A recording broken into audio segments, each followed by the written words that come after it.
Hi! Hello! Straight in, guys. Let's go. That's why I chose to do it. You shouldn't be drinking, you should be DMing. Hello. Right, let's...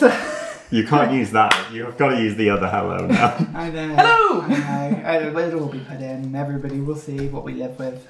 We have to put up with. Every bloody week. I know. This week has been one of those, especially one of these days. Public transport has screwed most of us around. Living in London, everybody. Yay! I came from the north today to be here. Well, we Dude, I'm so sorry. Oh, I'm gonna. We get off the island first. Oh, it's Get off the island first. too early in the recording for me to start swearing at Sam. So, what happened last What happened last time? Yeah. Speaking of, so the party, after making a sort of agreement with the Tabaxi clan on Beggar's Bowl, a small island that you have all been stranded on whilst your ship, the Athena, is fixed, you had made this agreement to go and seek out a tribe of lizardmen on the island, and specifically to try and find the king, some sort of corrupting influence who was causing behavioural nastiness, changes to the lizardmen that were causing them to be very aggressive neighbours.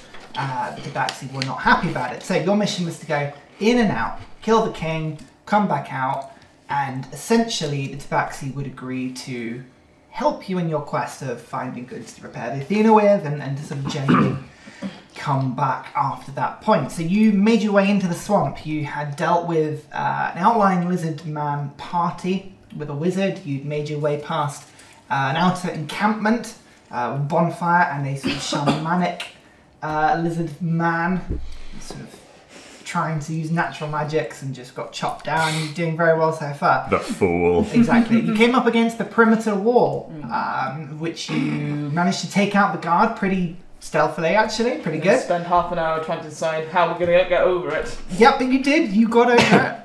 We've got rope, right? Only for Ceres, the Tabaxi monk in your party, who's accompanying you to disappear into the village on a scouting mission. Liability. Yeah, always is the case. You waited some time, but she did not return. Maybe an hour or so later, maybe a couple of hours later, the planned diversion the Tabaxi clan had orchestrated off to the north distracted the lizardmen in the village enough so that you could make your way into the centre fairly unopposed. You found a central large tree in the middle of the swamp that you successfully looted. You've got scrolls, potions, various bits and pieces, a lot of extra gold as well, which is good. I don't think we shared that out yet, but we'll do that in a bit. Someone has it. Yeah. The obviously charitable paladin has somehow swiped all the gold again. Always What? Only to find that the king had stalked you and approached with Ceres, the Tabaxi, in his hand. A very brief Mexican standoff pursued, didn't last very long. which didn't last very long, as Seconds, he really. pretty much just knocked out Ceres and then fought you. But through a very difficult battle with rough terrain, a king and a shield bearer that was protecting him, some very good magic, you got down, you went up again, and then you went down. They did, unfortunately. Then you got back again, and that was all good. You managed to kill the king. Blue. The king is dead. Very ably Top-notch regicide, decapitated him once again. You got the head, and you left under Odie's constant supervision. You made your way back out of the swamp towards the Tabaxi. You were about half an hour away from Fairbreeze, the Tabaxi village, when a sort of humming, buzzing noise was heard from over you. It's just a horrible, menacing, looking over your shoulder sort of noise. We got the picture out last time, but I'll just show you again. The sky, Another map. Let's go. above you, and the trees above, were filled by, not the succubus luckily, but these horrible sort of half bat, half mosquito, A little bit half... like a kiwi in a way, like the long nose. Yeah, half kiwis. Yeah, kiwis, evil blood kiwis. There we go. Flying into the sky, probably only maybe a foot across each, so they're not, no bigger than that sort of size. That's still pretty big. But you look into the sky, And we're knackered. and you see probably about 20 above you, swarming around in the sky. Now, what I'm going to do is the three of you, as our PCs in the party, what would your first reaction be? You can see these things swarming around. They definitely have some sort of interest in you. There's in the scent of the blood from various wounds has attracted them. Just the living, breathing material of mammals alive. Something is drawn them in. What would you do? Theren would immediately draw Bear Claw, enter a defensive stance, and call out to the rest of the party. Defensive perimeter around the archers. No holes. Make sure they can't get close. Very good. Did you just laugh at no holes? Yeah, I did. Seriously? Sam, grow up. I'm so tired. You go first, I'm still thinking. I would use my bonus action to slug a healing potion. Okay. Because I am really looking rough, and I think Drazda was also looking a bit sketchy. She's not looking great. So no. I'd use Cure Wounds on her as my action, and then follow. Some rapid healing undertaken by Blue. Yeah, great. So do you want to roll it out for Saras? And we'll do the healing potion. I'll do the healing potion. I'll actually use mine as well. You using the healing potion? Yeah. Okay. You heal 7 points of damage. Oh, that's not too shabby. Nah. Theren picked up a bag of healing potions, didn't he, at the end of the last one? Yes, but you've not divvied them out. Though. Okay, so he will kind of just place the bag down in the centre of the group. So anyone who doesn't have one, grab it now. Yeah, 11 perfect. plus 4 is 15. Okay, and then I'll do my spell. And Aubrey, you're also taking a healing potion. Second. What would you do with your action? With our potions, we use my sort of it's home rule, but also fairly well adopted across, which is if you give a potion or make somebody else have a potion, it's an action to use an item. If you're having it yourself, it's a bonus action. I'll get out the javelin. Yeah. And hold my action in case one of them comes close to us, and then I would throw. Okay, fair enough. Right, well, in that case... Oh no. Drazda gets 20 health. 20? Yeah. Heat help. Whoa! Oh wait, no. What are you doing? Yeah, she does. What was that? Second level? Yeah. What did you roll? 7 and an 8, and then plus 7 and 8 plus 5. Does that make sense? Yeah. Wow. You mapped good. Okay. She makes food with magic. She lives. Perfect. So, in that case, Initiative? let's roll initiative. Yeah, perfect. Perfect. What we're going to do is the NPCs in the party are fairly going to just sort of be attacking generically unless you instruct them to do anything. So they'll go on initiative 10, and there'll just be some damage dealt to this huge group of sturges, they're called. Sturge. I think that's how you pronounce it. S-T-I-R-G-E. Sturge. Yeah, Sturge. Yeah. No idea. It's not going to be Sturge. Sturge. So what we got, Aubrey? 18. 18. Very nice. 8. 8. Oh no, don't make me go No. first. 5. 5. Okay. You got a javelin. Well, before you get too excited, you do not go first. What? How? No. Why? The sturges all begin to buzz. They begin to start descending. The gap from the sort of tree tops sort of around them, maybe about 60, 70 feet in the air, they start to descend.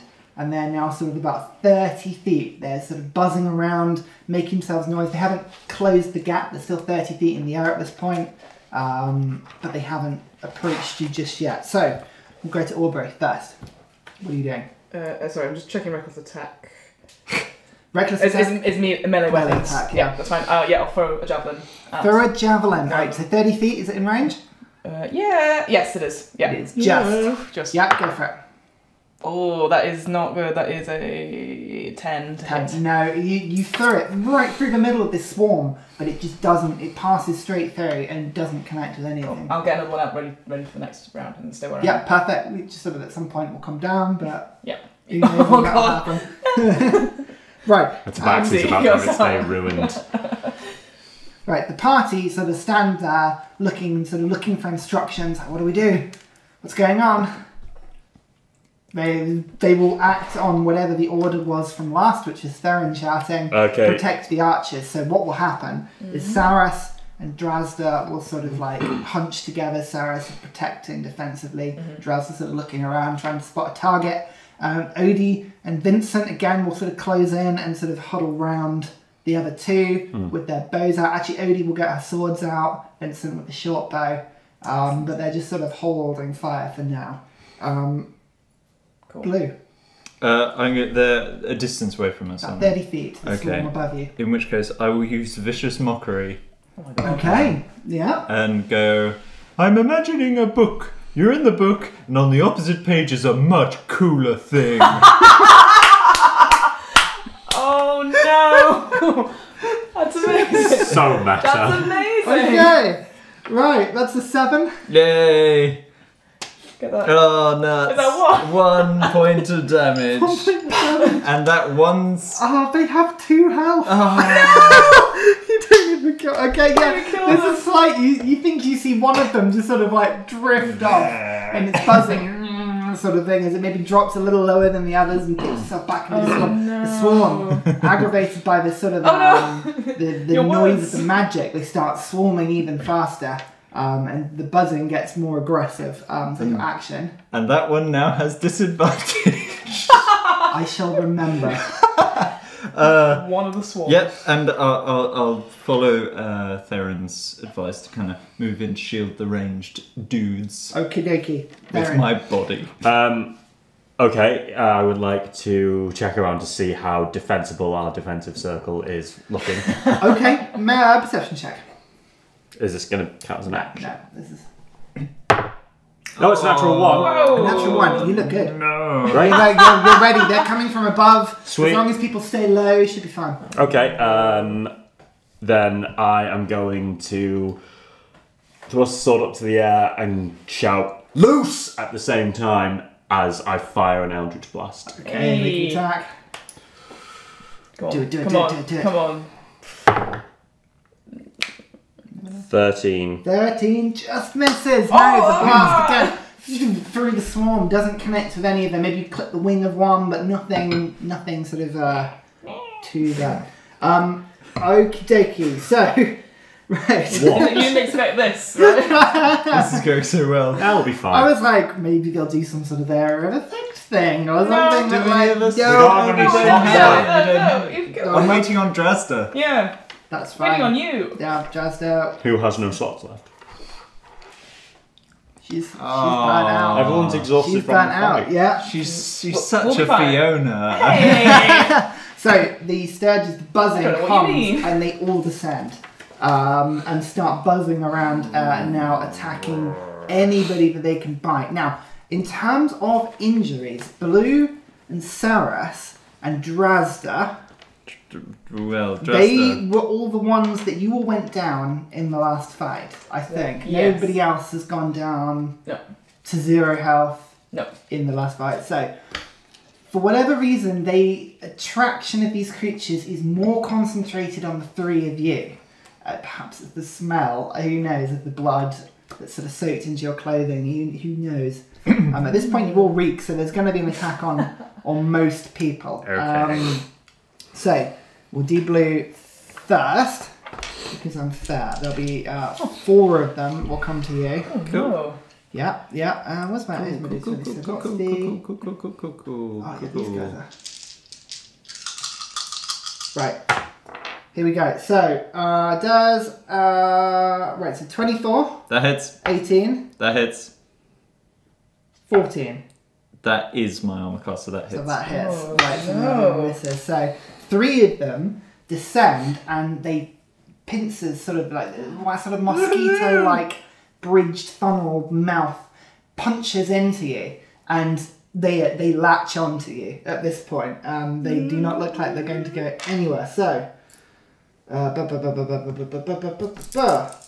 bollocks, I do have an arrow. so you I do, but I take need them to be in melee range, and I don't know We'll if find it out. affects I you. hope you don't fall down. You take 16 points of piercing damage Oh. as the 3 of them puncture into you. And they do not look like they're going anywhere. You have a 4th buzzing around you, but not kind of, not detaching. 4 of them are on Drazda. Only 1 of them hits though. Everyone on it. Yep, Jazz takes some damage. Saras as well. Oh, that's really bad. Yeah, one of them hits Saras. Just all of that blue. Yeah, some damage to them. So blue's got 3 on 1, 1. So that's 4, 8, 12. And we've got 14, 16, 18, 20. Yeah, so two of them go after the rest of you. So Theren. Oh my goodness, 24 and 18. Yep. Both hit, wow. So 2 of them latch onto you. Their pincer mouth sort of going through your armour into the sort of greaves and around your knees and just anywhere they can get. They latch on. You take 4, 5, 6, 7, 10 points of piercing damage. Okay. Aubrey. Yep. That is 17 to hit. It does hit. The other one won't. So you've got one of them on you. Yep. You take 6 points of piercing damage. Vincent. 2. 2 of them latch onto Vincent. Yeah, he's not looking so good. And Odie. 2 of them latch onto Odie as well. So, okay. You now have... Oh my goodness, so there's lots of them on you all of a sudden. So, Aubrey had 1, Theren had 2, and the others 2 had 2. So, we're going now to Aubrey. Aubrey, alright. What would you like to do? I'm gonna grab out. I'm gonna go out, get out my great axe and just swing at this one in front of me. Hopefully overkill, but... Yeah, so the one that's flying in the air around you? Yeah, the one that went for me, Yeah, reckless or? Yeah, fuck it, yeah. Yeah, do it. This is probably a really bad idea. Oh no, that's a 15 plus 5 is 20. Yeah, hits. Yeah. It does. Yeah. It's immediately dead. Like, just bam, it's through the air, you swipe one out of the air. And then is there one closest to me? Like within 5 feet, so I can do Great Weapon Monster? Yeah, you are. I'll do So reckless. I'll do reckless on that. I assume I do reckless. It's all reckless. Once you've gone reckless, they're all reckless. Just making sure. Ooh, that is a 15. Hits. Ooh, Yes. Another one. Slash. Aubrey just starts swatting these things out of the air. Party, now just in a state of panic. Odie is going to, with their 2 swords, take an attack. 1 attack. Odie is a plus 6 to hit now, so she hits the first one. Nice. Natural 20 on the second with the offhand, and then she'll go for the attack. So actually the offhand, I just need to write a note. No, that's a critical, so that's dead. Odie kills 3, so she gets 3 of them down just in this whirlwind of like swords. She cuts them down. She manages to cut 1 in the air from her. She manages to cut 1 off her, and then the second one off her. So she's now got nothing on her. She's doing alright. Which is pretty good. Not bad. It goes to... No, go. Vincent is just going to try to use his dagger to stab the one on him and manages it and gets it off him. There's still 1 on him. And then we go to Saras is just going to attempt to hit 2. 1 on her. Yeah, she only one of them. Only one of them comes off her. Punch. But she only had 1. So that's fine. Yeah. And then the last one was Drazda, who is going to... Well, she can only cast Firebolt, so she's going to be at disadvantage. No. No, it misses. So she has still got them latched onto her. So, Blue. You can see, so there's 1 on Aubrey, 2 on Theren, 3 on you, and 1 on Drazda, and 1 on Vincent. With the bonus action, could I reach into the bag and get a healing potion? Would that be an action to pick up a healing potion? I put the bag of healing potions on the floor. You have to move up to it. So you can move up with your... Yeah, you can move up and so with your action drink it. Yeah. With an action. I'll let you do that. Action now. Would I be able to get more than 1 with a line of lightning? With them swarmed around you, so there's 13 left. I know they're kind of on 4, me, 5, so 6, 7, 8. There's 8, so there's 5 in the air. You could probably get... let's see, just from the swamp. You can probably get 2 of them. Worth a shot. Okay, so... 2! Right, so what are they going to do? You got to do a dexterity saving throw to beat only 11. Oh, God. They... 1 passes, 1 fails. Okay. Come on. So... You have 2 health, so... 4, and the one that wins takes half. So 2. So... Yes! Yeah, just in the panic, but he sneezes, the lightning arcs out into the air, crackles as they spark. They look like they're now sort of starting to... it's less of the swarm and now more on you. But certainly they appear to be sort of changing the way they're fighting this. The resistance is definitely not what they expected at the time. Theren. I would like you to hold on for 1 moment. Yeah, With my movement, I'll move next to the potions. Yeah, that's fine. Did you take a potion? No, No, that would have he been uses an action action. to do his- I thought, let's thin the herd rather than look after himself. Okay. I would like to ask you a question. I may have. Pause screen. The ones above us, Yeah. It's probably only about 3 above you now. how far are they above? They're in this sort of space, so between about 5 and 10 feet. So they're swarming around. And the rest of them are in... Now attached to people. So there's... Which is all within what radius? all of you are probably within about 20 feet. Yeah, we'll all be very close. 20 feet. You're probably quite close to you. quite close, yeah. Why? What are you thinking? I am tempted to use a spell which Oh, good. will knock you unconscious, but if they're 10 feet above me and there's about how many within about 10 feet of me? You've got most of the party within about, I'd say probably about 8 within 10 feet of you. 8 of the things? Yeah. And how many are there in total? About 13. But to get 8 in, there's probably yourself below and at least like Half 2 others. Yeah. You're all fairly packed in. Yeah. Well, the thing is, the spell would hit everyone. What are you going to do? There's 5 that I wouldn't be able to hit, regardless. Yeah. Okay, I know you're basically on death's door right now. How are you doing health-wise? Me, I'm fine. How do the others look? It's very difficult to tell in the heat of combat. What would Theren do? It's great when you're on this side of the table. I know. Don't worry about anything. What would you like to do? Theron's going to cast Arms of Hadar. Oh, Okay, shit! so describe what happens. Oh, shit!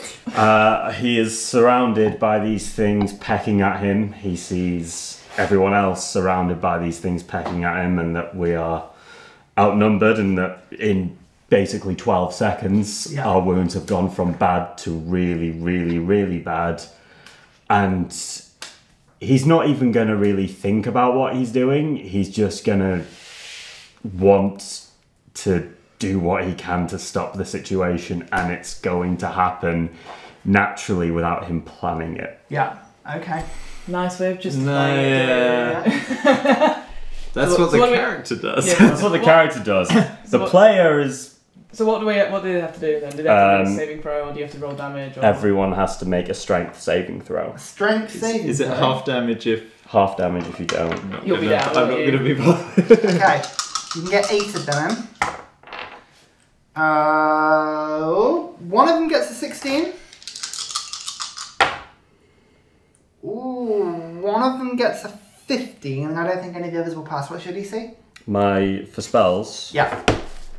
8 plus your charisma plus your proficiency. 8 plus 15. So it will pass. Oh, sorry, no, 8 charisma and proficiency. Sorry, 13. 13. Okay, so 2 pass and 6 fail. Nice. Okay. They are not Them good strong. odds. Yeah, not strong at Sam, all. I'm very, very No, sorry. it's okay. So We'll sort everybody else, Blue would need to make a strength saving throw. It's unlikely. Aubrey would Yeah. need to make one as well. It doesn't matter what It's- Blue does. He's on He's one on health. the ground One anyway. health. Right, fair enough. Okay, well just... Oh, a natural 1. I'll roll for the hell of it. right, Saras gets 12, That's okay. and Odie gets an 8, so they both fell. Yeah, I fail as well, natural 1. Just do it. 9. 9. 9 points of damage. Okay, right, that just obliterates the vast majority of these creatures that are now on. You see Theren just sort of instinctually reach up and with the sword almost, I guess, sort of tear the fabric of space, and just this black void erupts. Suddenly, everybody within the area just cannot see, and there's this cold and chill as you're not sure, but things start moving past you. Just horrible, this essence from somewhere else. So Blue, you go down to 0. Aubrey, Just take 9. yeah, you just took 9. The other 2 are still just up. Ooh! And you're within it as well, aren't you? It doesn't count for me. Does it not count for you? No, because I'm a caster. Oh, perfect. There we go. Right, I have a question. Yeah. How does Theren feel using it? Like, what does it feel like for him to use the spell? For you, it is a different sort of energy. It's the instinct comes not from your training, but from your link with this sword. It's almost like the sort of subtle knife from Philip Pullman. You just instinctually sort of reach and slice through reality, and it's that inner power, that inner sort of drive and force, not that sort of divine radiant sense, not the guided. It's very much you and the sword pushing through the material plane, and these things come out. You feel in control, like it's powerful, and it's you as well. Whoa. Everyone remembers the first time they've cut a hole in reality. So, it is a concentration spell, I think, isn't it? Let me have a look. So I would like to point out, with concentration spells, it will stay up unless you stop it. No, it's instantaneous. Is it? So But is it a Can concentration? you bring it back for a bonus action or anything like that? No, it's just A one-off. Okay, tendrils batter all creatures within 10 feet of you. perfect. So the rift closes itself. Yep. Everybody sort of comes back to it, but you see blue on the ground. So we said, that one's gone. The creatures around you, the ones around blue are gone. That's Band-Aid. All bets are off. So there's one on Vincent, there's one on Drasda, and there's two more buzzing around, but that's it. Danger close! Danger close! Okay, the two that are buzzing around are going to fly off. They are. Yes, they will fly 80 feet away. The one on Vincent, the one on Drasda, however, are going to continue sucking blood, you would assume, life force, out of them. So Vincent sort of cries out as this thing sort of eats into him. Drasda goes down. No! And the two of them fly away. So only 40 feet away, but they are off now. Okay. Goes down to Aubrey. Rush to the bag, get a healing potion, and use my action to stuff it down Blue's neck. Okay, perfect. Right, you do the potion. Yeah. It is 8 points. Creepy arms! Creepy arms! Yeah, Creepy arms! I slap. Yeah, just on the floor. The slap. How the much sort of damage do I burning, see? No. The burning energy, that sort of like radiant, sort of horrible medicinal sort of taste that goes down your throat. The second time in as many seconds, you're. I give you a load of healing potions and use them almost immediately. I mean, goodness me. It's a Fiona tactic. I know, totally. Just like, get up. Okay. So that's your go. That's everything. Yep. Party. Saras is going to go over and she's going to attempt to stabilise. Actually, Odie had one more spell left, I think. Odie's going to heal Drasda. There we go. And then unless anybody wants to attack, are you going to attack them as they're going? Vincent is probably going to take a shot. He'll take one of them out. So there's 3 now. I think it would go down to, who would it be next? Blue. You're on the floor. Who else is still down? Nobody's down. Roll up now. Who looks worse? You. You're feeling terrible. Drasda looks pretty bad. Odie's. Vincent's not doing too good. To be honest, you're all not doing well at this point. Saras has taken damage. Everybody's probably below half now. Okay, so myself, Drasda, Vincent. I haven't got a D3. Just D6 divide 2. Okay. So 2, so that was Drasda. Okay. With the cure wounds. That is 12 for Drasda. 12 for Drasda. Ooh. Yeah, she's just looking much better. That again, that sort of musical energy wraps around her. Her wounds knitting. Philip. Sorry, I just have to do Philip. It has to be Philip. I'm sorry. No. Yeah. You forget my awkwardness. You're not sorry. I'm never sorry. We're never sorry. So, that it would kind of come around to Theren. I assume would you blast away at the ones leaving, or are you going to heal? What would you want to do? He's just going to thrust his sword up and blast away at the one that's trying to run. Make an attack. Come on. Nah, it's a 9. No, just through the trees, it catches a branch on the way. There's a snap as foliage starts to sort of fall to the floor, but nothing going, unfortunately. It would come back. The creatures are now going to get another 80 feet away, so they're now 120 feet. I can still hit them. Odie and Vincent are not. Drazda will fire a firebolt sort of in anger and actually hits one. Yes. Yeah. And it would come back round to you guys. So I imagine I probably put a hand on Theren's shoulder and said, just let them go. We've got enough to take care of here. What the hell was that? You're out of initiative if that's... Yeah, that's what I was going to say. Well, and that's... And at that, he's just gonna... He'll have held the sword up as if to do it. And he's just gonna drop it and basically just sink to the floor and go... We've got a lot to talk about in general. Yeah, I do not feel good. I am so sorry. That's alright. I don't know. What? Did you do that? Yes. The creepy arms? Yes. Let's Yeah. talk about this later. Yeah. Let's get to the tabaxis. I didn't see another option. There were too many, and You did it on purpose. something in it. I don't know. I just felt like the sword could do something, and I let it. No, blue is very trusting. Can I? Oh, that sounds perfectly Can I reasonable. then? I am Can I make- so sorry. What would it be? Not to. I don't want to inside check the sword. That's a stupid thing to say. But What do you feel? I What are you feel. trying to I do? feel like because obviously I don't know anything about this. And I've come back, and then these two have changed so much. So him just having this sword and stuff. Can I actually see what it is? Like, I don't want to touch it. I just want to, with my knowledge of words. I do have proficiency in Arcana, but so with my knowledge of magical things, very limited from my trading stuff. Can I just make an Arcana check, see what I know about this? You sword? can, make an Arcana check. That's fine. The words got there eventually. We got there. Words are good. 13. 13. You looking at the sword. Maybe for like the sort of a briefest moment as Theren drops to his knees, it's on the floor in front of him. The sword is still sort of glowing. He wouldn't try and stop you if you pick it up. Oh, I wasn't going to pick it up. Great. I No thought one wants to somehow- touch that thing. Very quickly, the sword dulls, and where you could see almost sort of like just very delicate sort of faint green lines going up and around the sword with sort of vines and leaves and wind, and it all disappears, and suddenly it's a dull silver, like a very almost like blemished oxidized metal of the very sort of rusted bad sword. Okay. What strikes you is that that's strange. There's something about it, but you don't know otherwise. Yeah, There's fine. nothing else.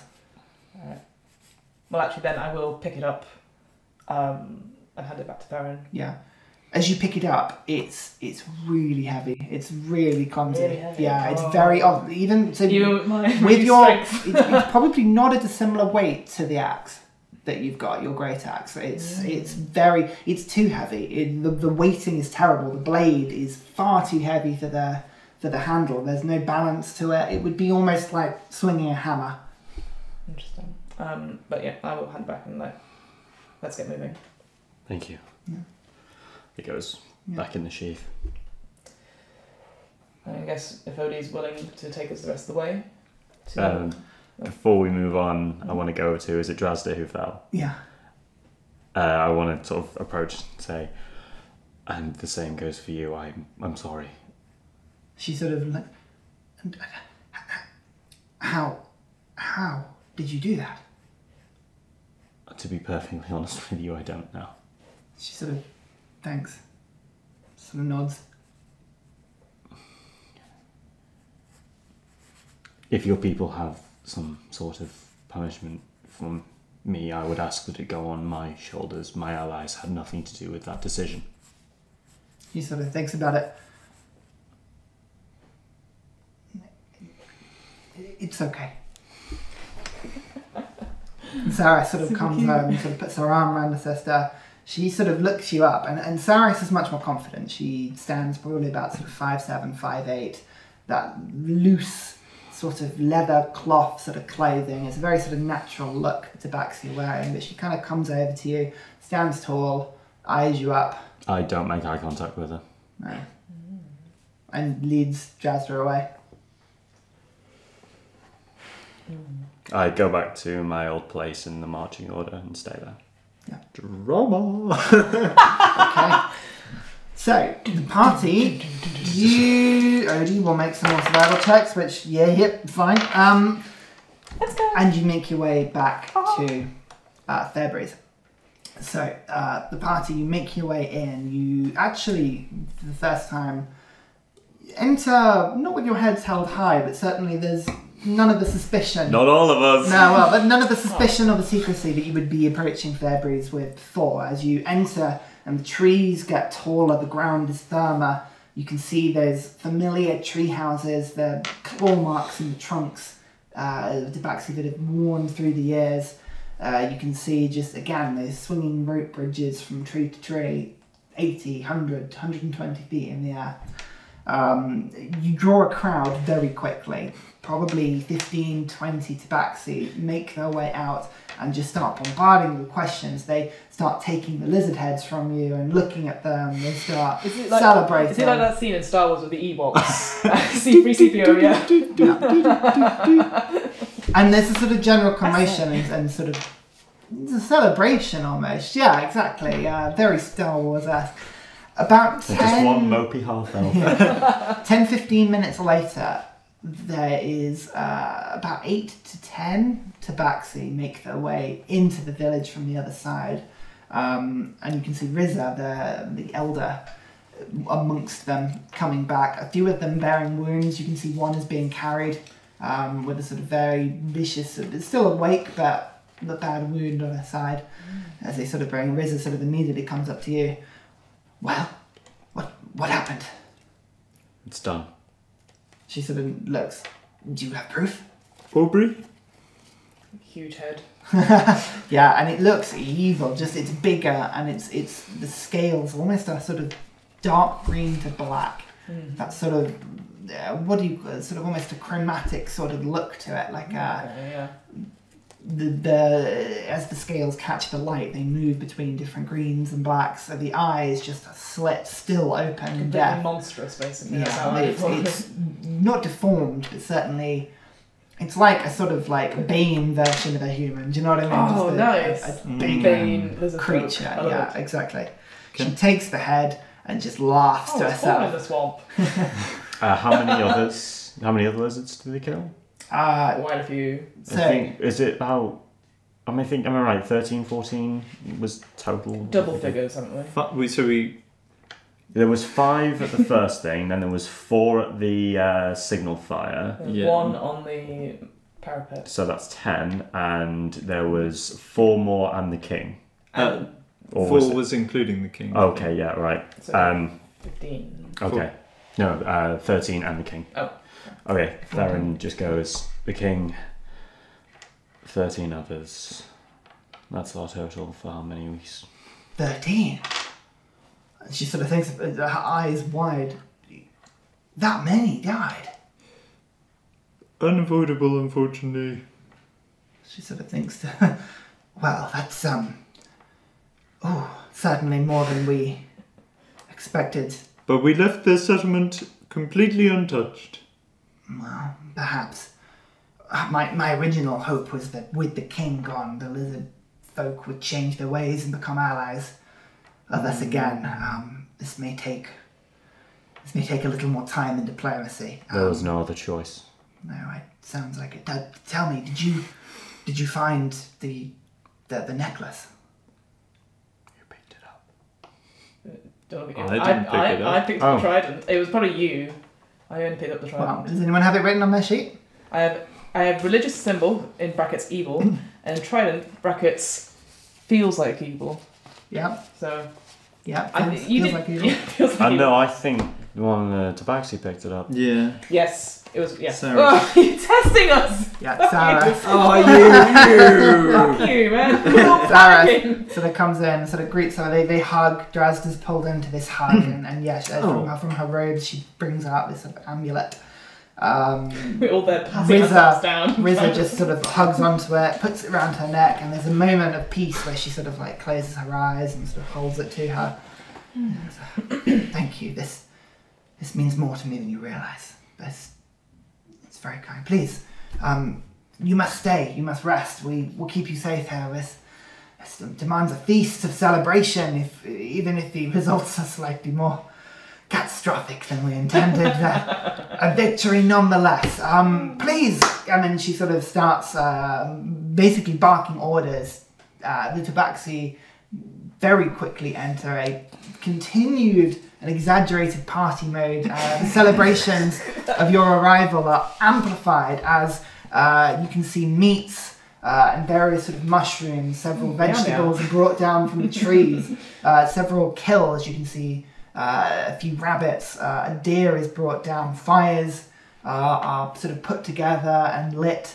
It's probably about sort of 5-6 o'clock by this point, so you've got maybe an hour or two of daylight, but the Fairbreeze, it becomes alive. You can see not only the Tabaxi sort of getting involved, but smaller, I don't want to say kittens, but younger Tabaxi of various ages, going from young to sort of teens.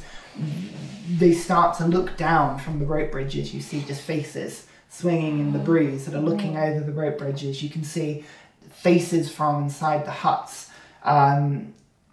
After sort of 10-15 minutes, there's a sort of crash, thumps on the floor. A huge pile of wood and rope just smashes onto the floor. Riza looks up. What the? Get it back up there! And so, like 2-3 Tabaxi just very quickly, like from other, sorry, scuttle down the tree, pick it up, and then start like dragging it back up the tree. And you can see what appears to be a rope ladder that has been created that clearly wasn't attached properly at the top, so when it was dumped off, it just the whole thing collapsed. They start dragging it back up the tree and attaching it, and it becomes relatively clear after sort of 5-10 minutes that whatever feast is happening in one of the bigger huts, about 130, 140 feet in the air on a big tree, and that actually hut wraps itself around a tree and actually curves round a second tree next to it, almost in a sort of like S shape.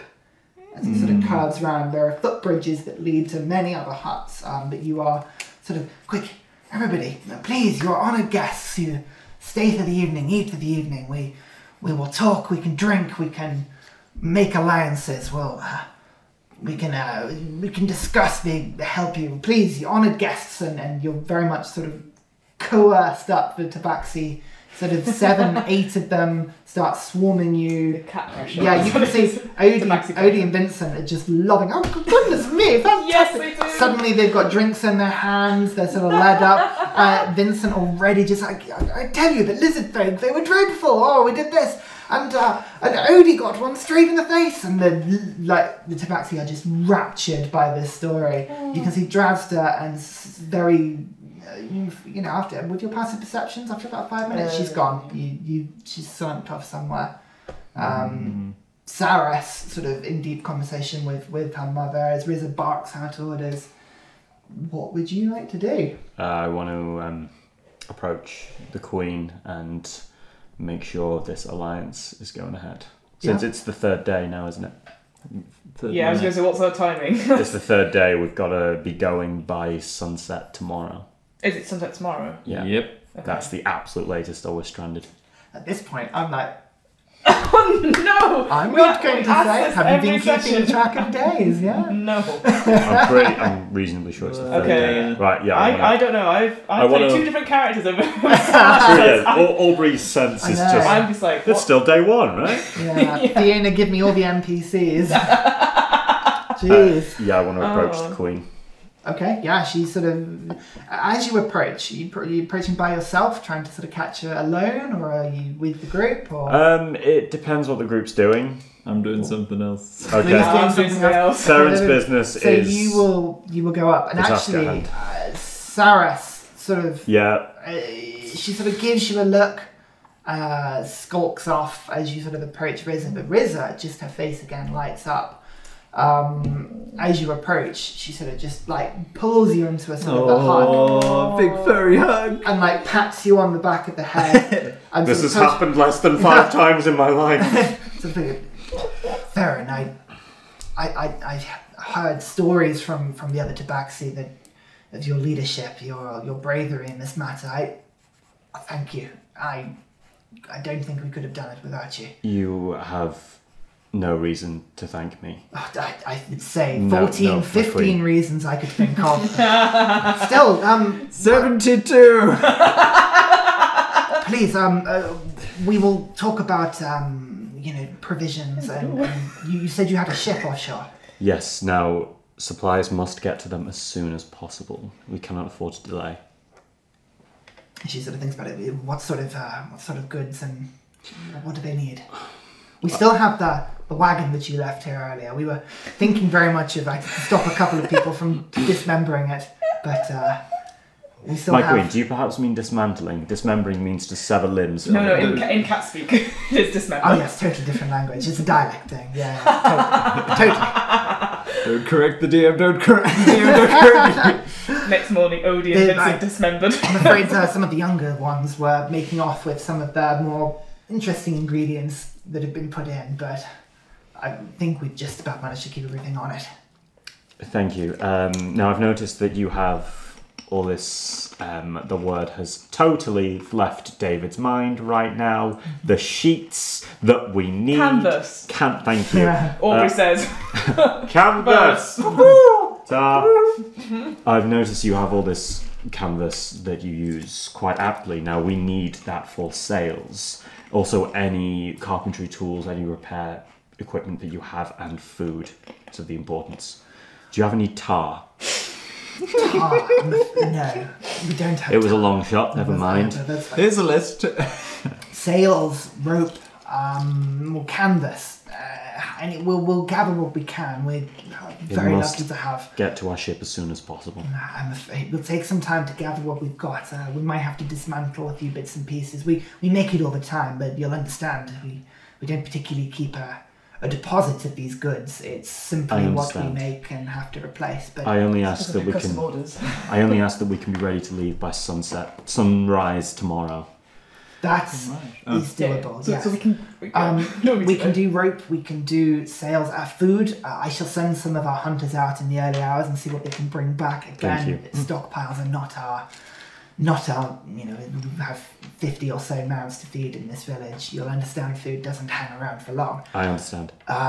She sort of thinks to herself, I'm afraid masts, wood element of what you've asked for, we don't really have much of. The trees, as you see, we build up into them. She thinks about it.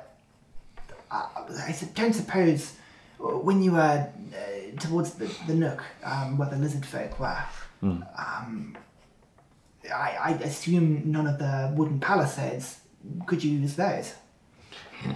Well, yes, but that would be going back into the lion's den, would it not? Well, we met a party of sort of 7, 8. We wounded at least 3 or 4. They skulked back, but if what you've said is true, the village is now down to less than half of their original number. I doubt they will be up for a fight, although, as you say, actually, with that many casualties, perhaps they would fight fiercely if we did approach. Desperation, if nothing more. It would be incredibly likely for them to attack back if we, forgive the blunt way in which I phrase this, saunter up and start dismantling their wall. Understood. You'll forgive me, we've been hostile to these creatures for so long that... There's nothing to forgive. This has been some of the longest few days of my group's life, I'm sure. And again, she slaps your shoulder. In a sort of military style, you're and I have 14 hit points left, so it really hurts. You look tired, you all look tired. Please, honoured guests, make your way up. I believe your companions have already made their way up. Yes, and you can just see from the top, it's like... sort of notice every now and then. Yes. There's one more thing, more of a personal matter. Please. I injured your daughter. She sort of steps back. What do you mean? we were attacked by these things, 1 foot long, like horrible creatures. There were 20 of them. We were swarmed, outnumbered, and I used some magic that wounded her. She sort of thinks for a second. What made you do that? I saw no other option. Can you, as a soldier, tell me that you did it honestly and with all the right intentions? I would not have done it if I saw any other way. She sort of thinks for a second. In light of the success you've had, there's nothing to forgive. My daughter has returned. All is well this evening. Thank you. She'll leave you to your feast. No. Well, it's been a long time since we've had one. She sort of looks back at you 1 second and goes, Theren, one piece of advice. Lighten up. And sort of saunters off. Hey, you! And sort of just like starts Queen of the Cat shouting again. And that bit of advice, Theren goes looking for Blue. Yeah, right. Blue, what are you up to? So I use my last spell slot, Silent Image, to assist Vincent in his storytelling. So while he's talking through the things, I will be creating illusions to match what Okay, he's so saying. by this point then, you would have ascended the rope ladder. No. No. There's no checks needed. There's no pressure. You take 56 fall damage. You said you were good at climbing. There's no pressure. There's no threat. So I'm not going to make you check for it. I'm not that bad. But you are not Feeling you have good. no experience of height from where you come from, particularly. So by the time you've made your way, probably maybe halfway up the ladder, there's a moment, not when you're tired, but just when you look down and you go, your heart just falls slightly. You go, ooh, that's high. That's really high. And then you look up and it feels even higher. And sort of make your way up. I close my eyes. And you get sort of 90 or 100 feet up. Everything, including the tree, starts to rock slightly in the breeze. It is not as secure as you thought it was, looking up from the ground, but you do make it to the top. Depending on how you feel, perhaps you come away from the edge as quickly as you can, throwing yourself into the hut, where Odie sort of looks at you and she's sort of laughing away, and Vincent's like, don't bully the poor chap. It's bloody high, isn't it?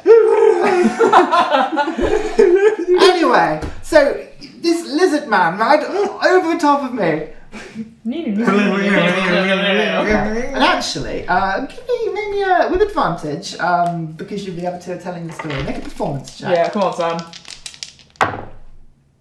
Natural 20 What did that work out as? plus 10. 30. Oh my Right, god! okay. We'll come back to that in a second. We'll come back to that in a second. Aubrey. I'll ascend the ladder as well. Yeah. And basically, Okay. Make your way up. It is high. Like even for you, it's the only sort of scale height you've ever had. Really, is looking up at the mountain above Applebrain, looking up at the citadel. That's tall. You've never been up there yourself, but this is high. And again, that rocking motion is very ugh. And as soon as I get there, I find a quiet corner within a hut, which I appreciate it's a circle. I'm guessing it's a circular hut, so there's no corner. But I'm trying to get some drink and just sit there and drink for the rest of the night. Yeah? Yeah. Perfect. You are very, very able to find a drink. They are thrown at you. And actually, if you start drinking your sorrows, you find your glass topped up very quickly. The alcohol here, it's very difficult to place. The tabaxi, if you ask at some point what it is, the tabaxi will inform you that there are various things on offer. There's a sort of, it's not quite a cider, it's not quite a beer, but it's like an alcoholic, bubbly grey froth. It seems to have been fermented from some sort of mushroom compound in the area. It smells foul. It tastes really horrible. So like cat piss, basically. But after, you don't know. But it does the job. After one, you're like, hello. Yeah. And it's suddenly much easier to go down. Yep. Actually, the taste, that sort of earthy, I want to say sort of like nutty in the way that mushrooms are. Yeah, I know what you mean. I had it in my head and I was like, do I say it? I was just thinking of beers I've drunk. Yeah. They also bring of all those drinks that taste awful, and then your second and third, you're like, well, that's not bad actually. Yeah. After a little while, if you start to, you want a different drink, there is a sort of schnapp that is brought out, a very fruity, and this time conveyor belt. Viscous yellow, and actually, as it's sort of poured out, this thick syrupy substance that they inform you is a product of some sort of fruit that's essentially been fermented. They promise you. Yeah, but they bring this sort of little glass, and again, it's like neat stuff, and you go to drink it and knock it back, and one of them's like, no, watch, and brings like some open flame from a torch, and like lights the bottom of it, and the whole thing just begins to bubble and glow a bright yellow. It just lights up like a glow stick, and it's like, now. I down it straight away. Constitution saving throw. Yes! Is this Tabaxi foaming sambucas? Ooh, Constitution saving throw. That's an 18. 18. There's a moment where you knock it back, and it's really sweet. It's fruity and pleasant, and it makes you tingle, and everything just sort of like, not spasms, but you have that rush, that sugar rush, and that's it. It hits you like maybe sort of 3-4 seconds. Wow, that's strong. But you kind of sit on it for a second, and you're like, that's nice. Yeah. That mushroom stuff. Fuck that. Yeah. Another. Let's go. Okay, you having another? Yes. Constitution saving throw. Oh, that's an 8. Right, we'll come back to that. So, back to that. So Theren, you make your way up slowly. By the time you get up to the tower, we've made so much chaos. Sorry, as soon as I get to the top, can I see Blue? Well, this is what I was going to say. So you make your way. I want to say something to him as soon as I see him and as soon as I climb up. Yeah, you see it. What you see is going into this cavern. It's again like a sort of 50, 60 open foot space. You can see the central tree trunk, and this building sort of wraps its way round. It's just a long, spiraling room. You can see already there's the sound of music, and you look over to your left, and Blue with his hurdy-gurdy with about 20 people just enraptured in the music. They're dancing. Some of them are like laughing and cheering and ooh, hey! As Vincent and Odie, at this point now, they've had a couple of drinks themselves. They are reenacting the battle. Odie seems to be playing some sort of horrible lurking dragonborn. Vincent, woe is me, and like stabs at the last moment, and the king goes, and everybody cheers. But you see Blue is just in like helping with this performance. They're all cheering and shouting. I want to lock eyes with Blue and go, that's fucking high up. The adrenaline at this point. Do you want a drink? No! We're so high up! I'm going to get you a drink. No, okay. I want to look around for a drink, and if possible, I want to find that thing.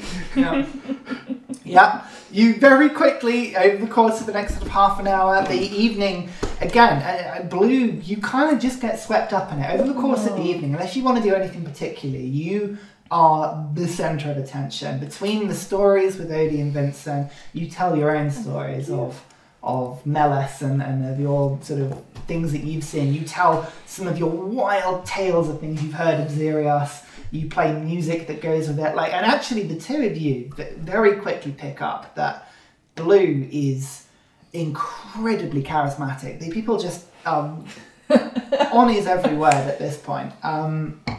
Really, they just everything is picked up on. Blue uses music to narrate his. I mean, you can describe this more than I can probably, but the stories come with music. The stories come with like play acting, and alright, at one point Blue, you jump in and you pretend to be a lizard man. Odie and Vincent like try and fight you off, bumbling Blue falling over. Spot on. And the evening is sort of whiled away. Theren, again, you are just inundated with drink. By the time you find Aubrey... Oh yeah, I was going to say, we go to find Aubrey. Yeah, she has probably about 4 or 5 of these drinks. There's 2 things you notice about Aubrey. Firstly, in her hand, a bubbling yellow glow stick like drink just illuminating like 10 feet around her. It's really bright. And she's just like swaying slightly, staring into the sort of middle distance. No different from earlier. You do notice that all around Aubrey's ears, all around sort of her throat and neck has gone almost luminous yellow. Yes. Her entire face, like from this point, is spreading up. You can see it slowly starting to spread up. Like it hasn't quite hit her nose, but like it's gone down here. You can see her hands where it's like spilt on her slightly. She looks just, you know, like you walk into like an aftermath of a rave, maybe at like sort of 5 in the morning, as things are starting to pack up, and you're like, there's a lot of colour and a lot of mess here. That's a little bit. Oh my god, Aubrey's poisoned! No one. I don't have any spell slots. No, Blue. She's dead again. No, Blue, she's not dead. We're gonna have to do a really convoluted storyline to get her back. Come on. But in the trees, not on the ground. Look at her. She's just really drunk. Oh, I've never seen that happen. Just don't show her a mirror until whatever that is wears off. Okay. Aubrey, we're the ones in the middle. You are feeling very ropey right now. are you okay? Do you want some water? No. Alright, let's get her some water. Good to have you back. Why is there 8 of you? Magic. That's pretty cool. Illusions. Oh, sweet. Aubrey? Can I have another one? No. You've got one in your hand. Boom. And this time, yeah, you can just see her ears start to like pulse slightly with sort of the golden light. It's really warm in. We should go out for air. No. It's perhaps best if you just stay sitting. It's really hot here. It's not, isn't it quite cold? Up at this point, it's I know, I'm lying. There's a chill, yeah. Okay, maybe. Okay. Aren't you? Don't you want to stay inside near the fire? Yeah. Yes. Yeah, don't move. Not too close to the fire. You're fine where you Can I are. have another drink? Can I use... I wanna... Sorry. No, go for it first. I wanna... I mean, obviously Theren has 0 experience when it comes to booze other than one particular night. Hey! Oh, yes, that again. I know he's going to be terrible at this. I just realised that was in character. I want to kind of try and identify what Theren thinks is the least alcoholic looking of the beverages. Ooh, that sounds a bit like... Can I assist? No, that wouldn't be assist. Make a medicine check. Oh, Jesus Christ. Oh, it's not bad. I look for the 12. 12. You would think probably the least. I mean, one looks stronger. One they serve in bigger glasses. Pick your poison, really. I want to try the one that's in the large glass. Okay. It tastes of just like a sort of like mushroomy. If you stick with it, the tastes start to come. It starts to mature a little. For you, it's still like, that's quite a strong taste. Like, you know it's alcohol. That's going to make her be sick. We can't give her that. But it's filling. Like, it definitely has nutritional value. Although it's not bad. The military man in you probably knows that it's probably quite high in protein in terms of just the stuff that's gone into it. Like, it's thick, it's... In that moment, it has that sort of Guinness-like sort of... In that moment, I forget my current sort of mission, and I just kind of go, yeah, that's not bad. And Tabaxi walks up. You found the wall plaster.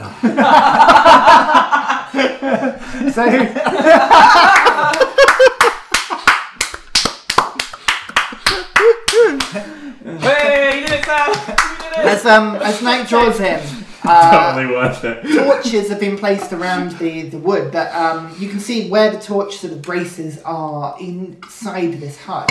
The wood seems to have been treated in this sort of, not quite black, but sort of like a grey something. You realise very thin pieces of stone have been like carved around these torches to basically stop this place burning down. There's a lot of care and effort that's gone into this. But as it gets dark, it's starting to get a little bit chilly. Rizza comes up and an older, another tabaxi, this time sort of ginger, slightly stooped and older one sort of comes in. He sort of makes his way in, holding this sort of like several branches that he sort of puts into little piles of the room. And then sort of mumbles to himself for a second. And then they start glowing. There's no fire, but they just sort of almost illuminate this sort of orange glow, this sort of heat that fills and warms everything, but without actually warming anything. It's the strangest thing. As you kind of like, you can approach it, have a look, you can touch around it, you can pick them up. As you do it, all of you is like getting really, really warm, as if you were like looking directly at like a filament heater, but it's not hot. It's the weirdest thing. Oh, that's awesome. Can you teach that? He sort of looks at you. Who are you? What? What? Are you Ursa? No, that's the other one. Okay. Can you teach me that? Teach you what? What you just did. Warm. The heat sticks. Yes. Bugger off. Okay. And he sort of makes his way. Just sort of leaves. Cute. Lighting new ones. Just and they sort of pop up. After a little while, food is brought in. The roast meats from down are brought up in baskets. They're sort of literally pulleyed into the trees. People, tabaxis are roping them up. Some of them hunch to their backs as they climb up these trees. And you are feasted on meats. The banquet is incredible. It is a real party atmosphere. Theren, make me a Constitution saving throw with disadvantage. Continue drinking, because you are a lightweight. Let's put it this way. In the most... 9. 9. Right. You also begin to get quite drunk. Blue, are you drinking or are you staying off? I think I would be drinking were I not eating so much. That's always the balance I'd imagine Blue would go for, yeah. I mean, they just keep feeding you. There is more food than you can imagine. Blue. Go move. Blue. Go move. Blue. Shh. Blue. Terry. Blue. It's come to my attention that that I need to lighten up. Yep. What? I've yet to learn. Oh well, tomorrow I can do that spell. You can do lighten up. Did you see me do it on Aubrey? She wasn't particularly happy about me not asking her to do it before. No, God no. It was so light. She just went, woo. Oh, can you make me fly now? That would be so much fun. No. Much fun. I cast Bark's Gen. Okay. Yes. There's a moment where, again, the music just starts rapturing around, filling the room. The tabaxi are dancing to it, and you just, this growth all up your arm, this like cracking as your skin becomes brown and dark and barked and physically like, you can still move, but you're like, I'm a fucking tree. Whoa. Oh my god, does this... What drink did you drink to get that? I get that? Is this like more armour? Not without consent. Is this more armour? Yeah. Punch me, see what happens. That wasn't... Sorry. You don't feel anything. I didn't feel anything. It's pretty good, huh? My turn. I go for a big punch at Theren. Yeah. Make an attack roll. Fuck yeah. With advantage. No, because No, you're I'm drunk too. drunk. You're both drunk, so... Ooh, that's another 9. She spins round the face. You hear, like, let me try, and you go... and like, in that sort of move back, you just see this around your face, and there's a moment where you go... And like your military training, suddenly you're like... You think you're in defensive mode. Blue, you kind of see him rock to one side as he... Whoa, so quick! I think... Alright, Aubrey. I think it's given me the ability to dodge at lightning speed. No. I cast fog cloud. No. Just ended the night. Oh, I'm quite tired now. Odie, do you think she's single? I mean, yeah, hit that thing, I guess. I go and talk to Odie. At this point, Odie and Vincent, with drinks, sort of huddled in the side of the room. They're getting a bit of space to themselves. They're just chatting. Sort of, they see you approach. I cast invisibility and follow. I don't cast invisibility. I still follow. Just run behind. Right, just for the hell of it, right? Yes. Can you both roll me a d6 and tell me if D6? you get them the same number? 2. 4. No, okay, no, that's fine. I was going to see if you bumped into each other. No, you both approach. Theren, you make your way over, and sort of Vincent sort of looks up. I do say, chap, what a pleasure it is to see my man, and like stands up and hugs you. Yeah, I hug him back. And I go, Vincent, I've always thought that you and I, we're like this. I couldn't have put it better myself, chap. I put my arm around him. Blue in the middle. I kind of lean away for a minute, and I think I'm whispering, but really quite loud. It is a stage whisper. Look! Yes, what? Odie. Odie! You two. What's the story?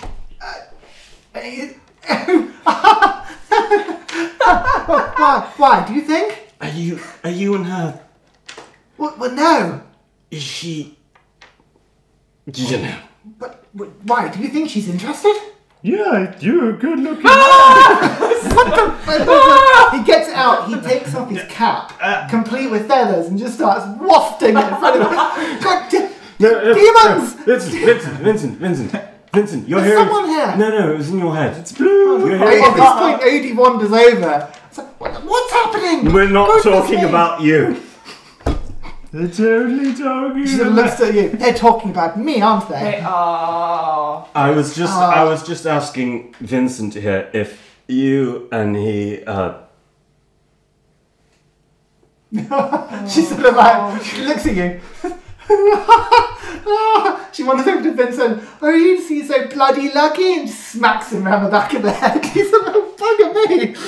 I don't know if that was a yes or a no. No. I think she does. You hear from nowhere. Odie sort of looks at Blue. Is that you? No. Huh? Where's all my drink gone? Can I return with maybe more shots? Is it the fluorescent one? Yeah. I neck it. Yeah. How long do I stay invisible? Okay. Both make me one more Constitution saving throw. Oh no. Disadvantage No, again. just regular one for Go now. first. Yeah, and you're already drunk. 16. 16. Constitution is 11. 11. Aubrey passes out. Like you maybe make your way to a corner and just. No, I'm middle of the dance floor. Okay. But Tabaxi at this point are all running around. They're all dancing around and laughing. And at some point they drag Aubrey away and sort of put her into the corner of the room. Oh no. An invisible force drags her. You see her legs pick up. Theren just watches it, having forgotten that Blue. It's invisible. So he goes, fuck me. Lasts an hour. You're just invisible for an hour. Oh my god. Okay. Odie sort, of Why am I looks, over here? Odie sort of looks around to Vincent and goes, that would have been bloody useful earlier on, wouldn't it? No. My goodness, you're right. What an asshole. Drinks, Odie, drinks. And they sort of wander off and make their way over. I'm not metagaming. I have thoughts on that, but sure. Oh, that didn't work, did it? So, the night wears on. Unless you want to do anything else while we're here. I'm going to put Aubrey onto her next to a warm stick. I thought you were going to say in the recovery position. Yes. And I'm going to take the luck stone and wrap it in her hand as she goes to sleep. Okay, fine. Perfect. So you do that. Yeah, you sort of blankets sort of over her. At some point the spell wears off.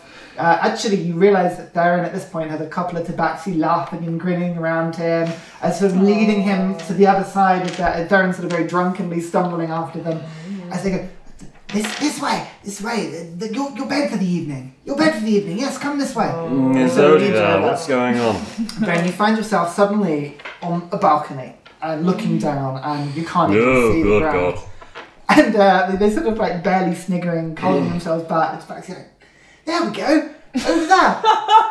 And you see a hammock, probably about 3 feet off from the balcony, just swinging over the drop, like 140 feet above the ground, just swinging down there. I try and climb into it. No. And thus ended the story. Make a dexterity check with disadvantage. Why did I leave you? Never leave the drinking. This is a life lesson, people. Alcohol does this to you. You sort of reach out and swing, and then you find yourself falling before like multiple hands grab you on the back and pulling you back, and they're like laughing. One of the tabaxis on his back, like laughing away. And Blue, while they're you doing kind of that, see all of this. I'm yelling out loud, Blue, have you cast the spell? I'm flying. Oh, it's not exactly like I He thought it would probably be. is flying at this point, knowing Blue, yeah. As soon as I flop back on, I want to look around at all the tabaxi and in true drunk person fashion go, are you alright? They love it. They lap it up. You guys are all mysterious Heroes. Yeah. You freaks.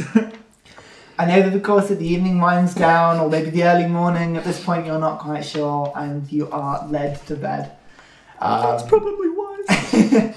You all receive a long rest. So remember, this is what I would call a long rest with luxury, because of the way that they're giving you beds and stuff like that. So you get all of your hit points back, and you get 2 of your hit dice back. So don't put all of your hit dice. You only get half your hit dice back on a long rest. Remember that. So I'll deal with these guys in a bit. Hint, hint. They're fine. Bloody Always rogues. been fine. Yeah, bloody rogues. Thanks, man.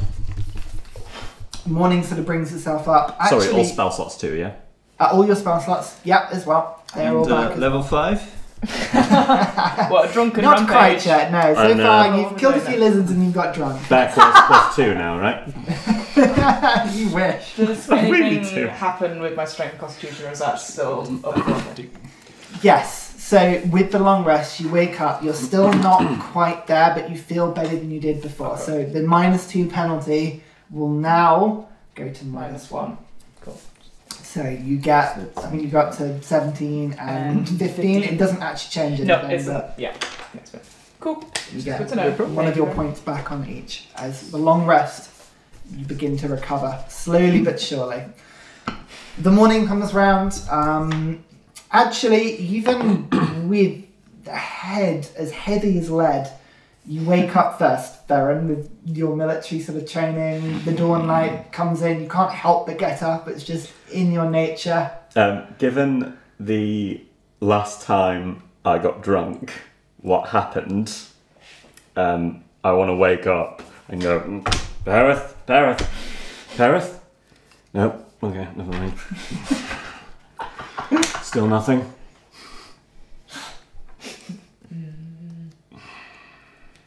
Early morning sky up there, clouds sort of coming through the basin. You can see actually from this lofty position, you can just about see some of the peaks of the mountains in the distance.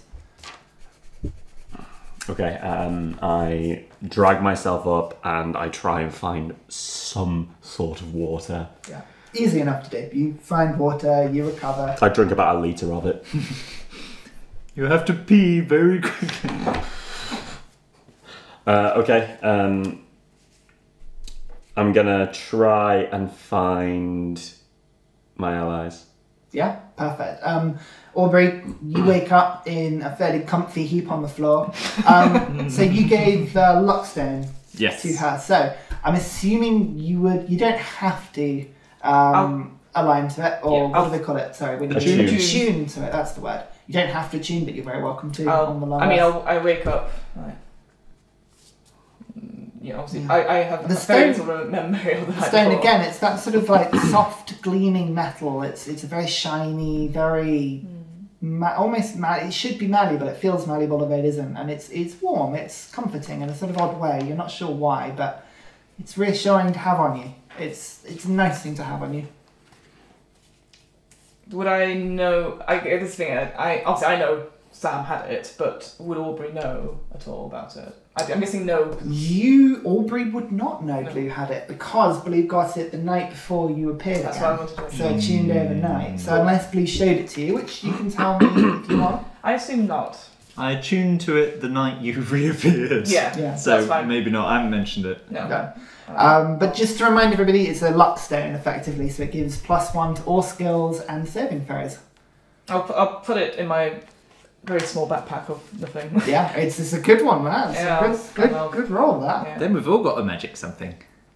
Yeah. And then You're all magic people. Spread the fun around. In my heart. And then I go throw it unceremoniously in the corner. Yeah. I mean, you could choose to go over the edge if you want. No, not at all. Blue, you wake up actually fairly light, fairly happy, full, really full, but nicely full, and hungry, weirdly. Okay. The sort of hunger that only being full can bring about. Oh God. Oh. Have I found I feel great. Have I been able to find... Yeah, you can round everybody up fairly easily. Hey, That's Aubrey. Blue. Theren. I don't remember very much after we found Aubrey. You had sex with Vincent. No kidding. Oh my god. Nah. Yeah, you struck out, dude. What do you mean I struck out? Doesn't matter. No. What do you mean I struck out? Nobody remembers except me.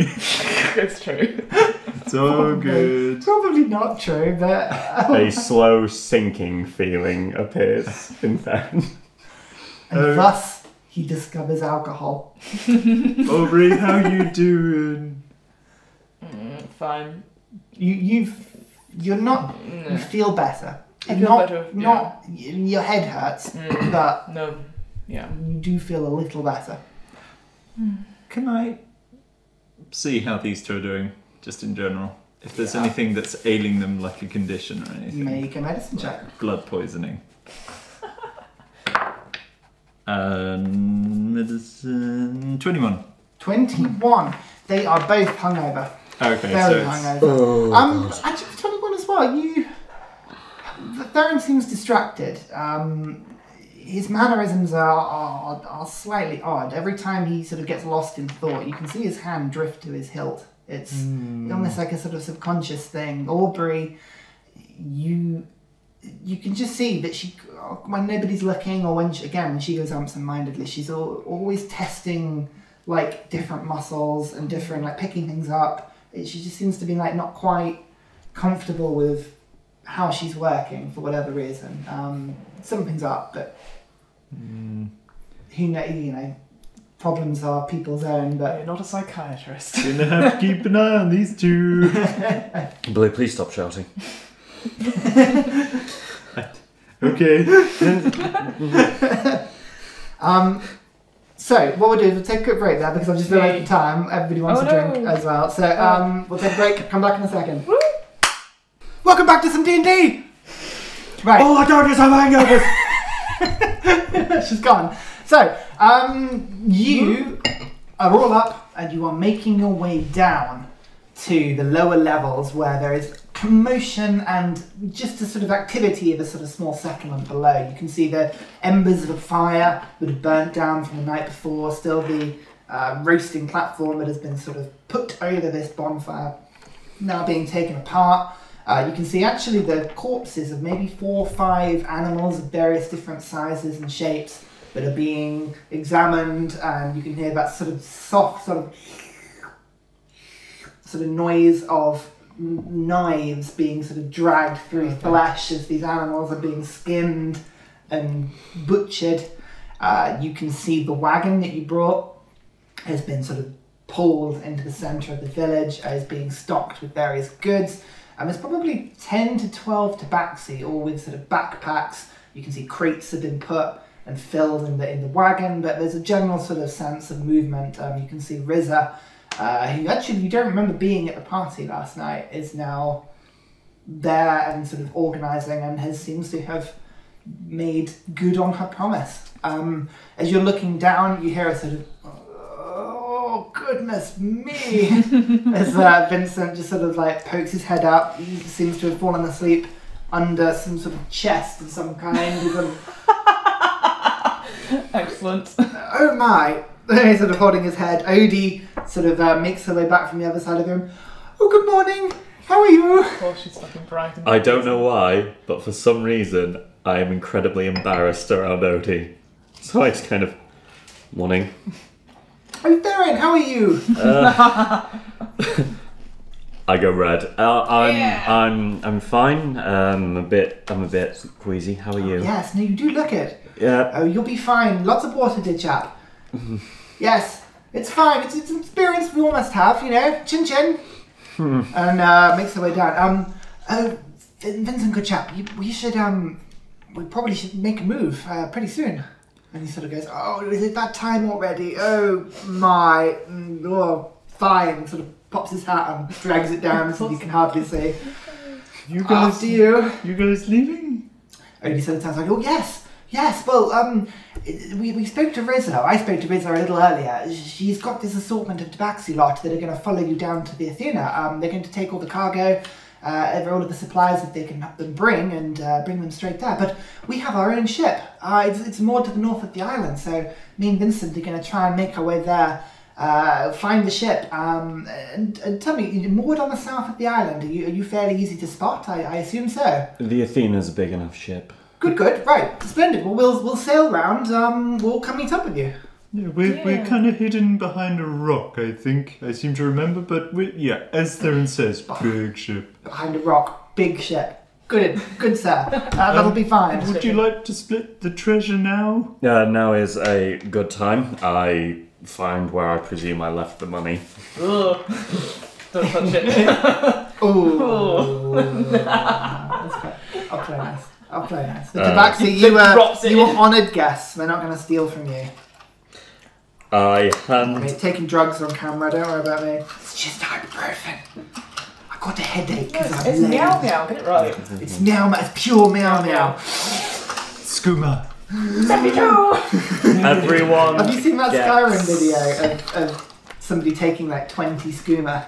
No. And you can walk from like Whiterun to Riften in like 10 seconds. You just go, it is cumulative. There you go, sorry. Sorry, David, go on. It's fine. I thought skim running was stored stamp. Never mind.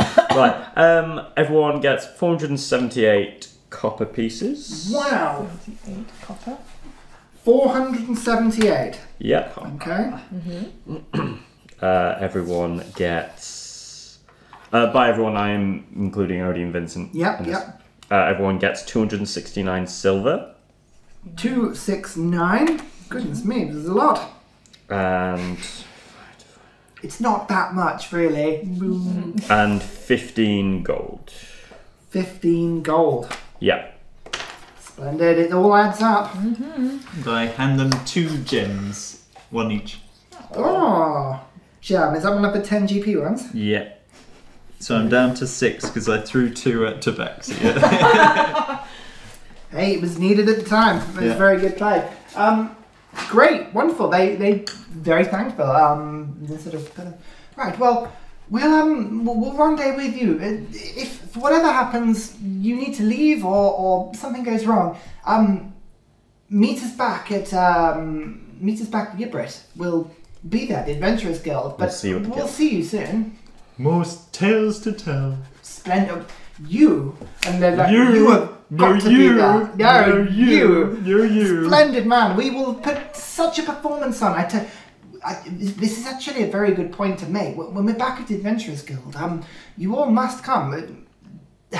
The guild is a funny thing. It's a collection of individuals who tell stories, and it's essentially, in all intents and purposes, a bit of a drinking club. But it serves as more than that. Yibrit is full of wealthy merchants and hoity-toity types that have never left the rock. Essentially, the Adventurers Guild sometimes is a point of expeditions and ventures. Tell enough stories, have enough adventures of your own, and you may get approached for trips of your own. We mentioned it before. Some of the regular patrons of the Adventurers Guild, some of the more fantastic types, they've got rich leading expeditions hosted by some of the more wealthy nobles. It may well be worth your time coming down sometime. It's a very good source of work if you're looking for it. Sounds good to me. I mean, we haven't really discussed what we would do when we made it to Ubred, but we'll consider it. Well, that's where we'll be anyway. Our accommodation is within the guild itself, so that's where we stay. But this is all flim flam anyway. We'll see you back soon. Okay. Travel safe. Give a big hug. They don't give a big hug. Yeah, they sort of like give you a hug back. I shake Vincent's hand and just kind of nod at Odin. Yeah, she comes over and gives you a big hug. She's totally oblivious. Yeah, and I just sort of nod from a distance. Yeah, fair enough. Actually, Vincent will sort of come over to you and will pull you to one side, sort of a little bit, out of earshot of the others. And he'll sort of say, we'll meet up with you soon, but do me a favour, Aubrey. You're strong, you're sensible. You've got a sensible head on your shoulders. Keep an eye on that half-elf. You've heard tales of the Order, right? You're from Applebury. You know it then. I have rolled for it before, so yes, but I don't know much about it. I can do another roll if need be. Do another roll. Yeah, if you don't remember. If you don't remember, yeah. We were saying before, I should take notes, and I never do. So.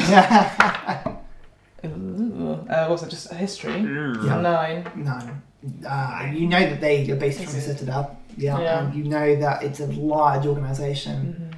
But no dealings with them, really. Limited yourself. No. Yeah, of course, yeah. He seems like a decent bloke. Honestly, he does. But what with that ripping space apart and tales we've heard about the Order, they can be quite they're quite zealots. Just be careful around him. He may have a side to him we haven't seen yet. Just keep an eye on it. I'm sure you'll be fine. So pats you on the back and thank you. Back of the ship. Yep. I will. See you then. This, yes. And makes his way down. Right, tally ho, everyone. Bye bye. Goodbye. And they disappear down the ladder and make their way. You see them sort of trekking into the north of the island as they go out, the two of them. What would you like to do? Gem for you, gem for you. Oh. Thank you. Important work. Loot collection. How much is it? 10 gold it's worth? You got tank, you got DPS, you got healer, you got loot master. It's a very important role. It's all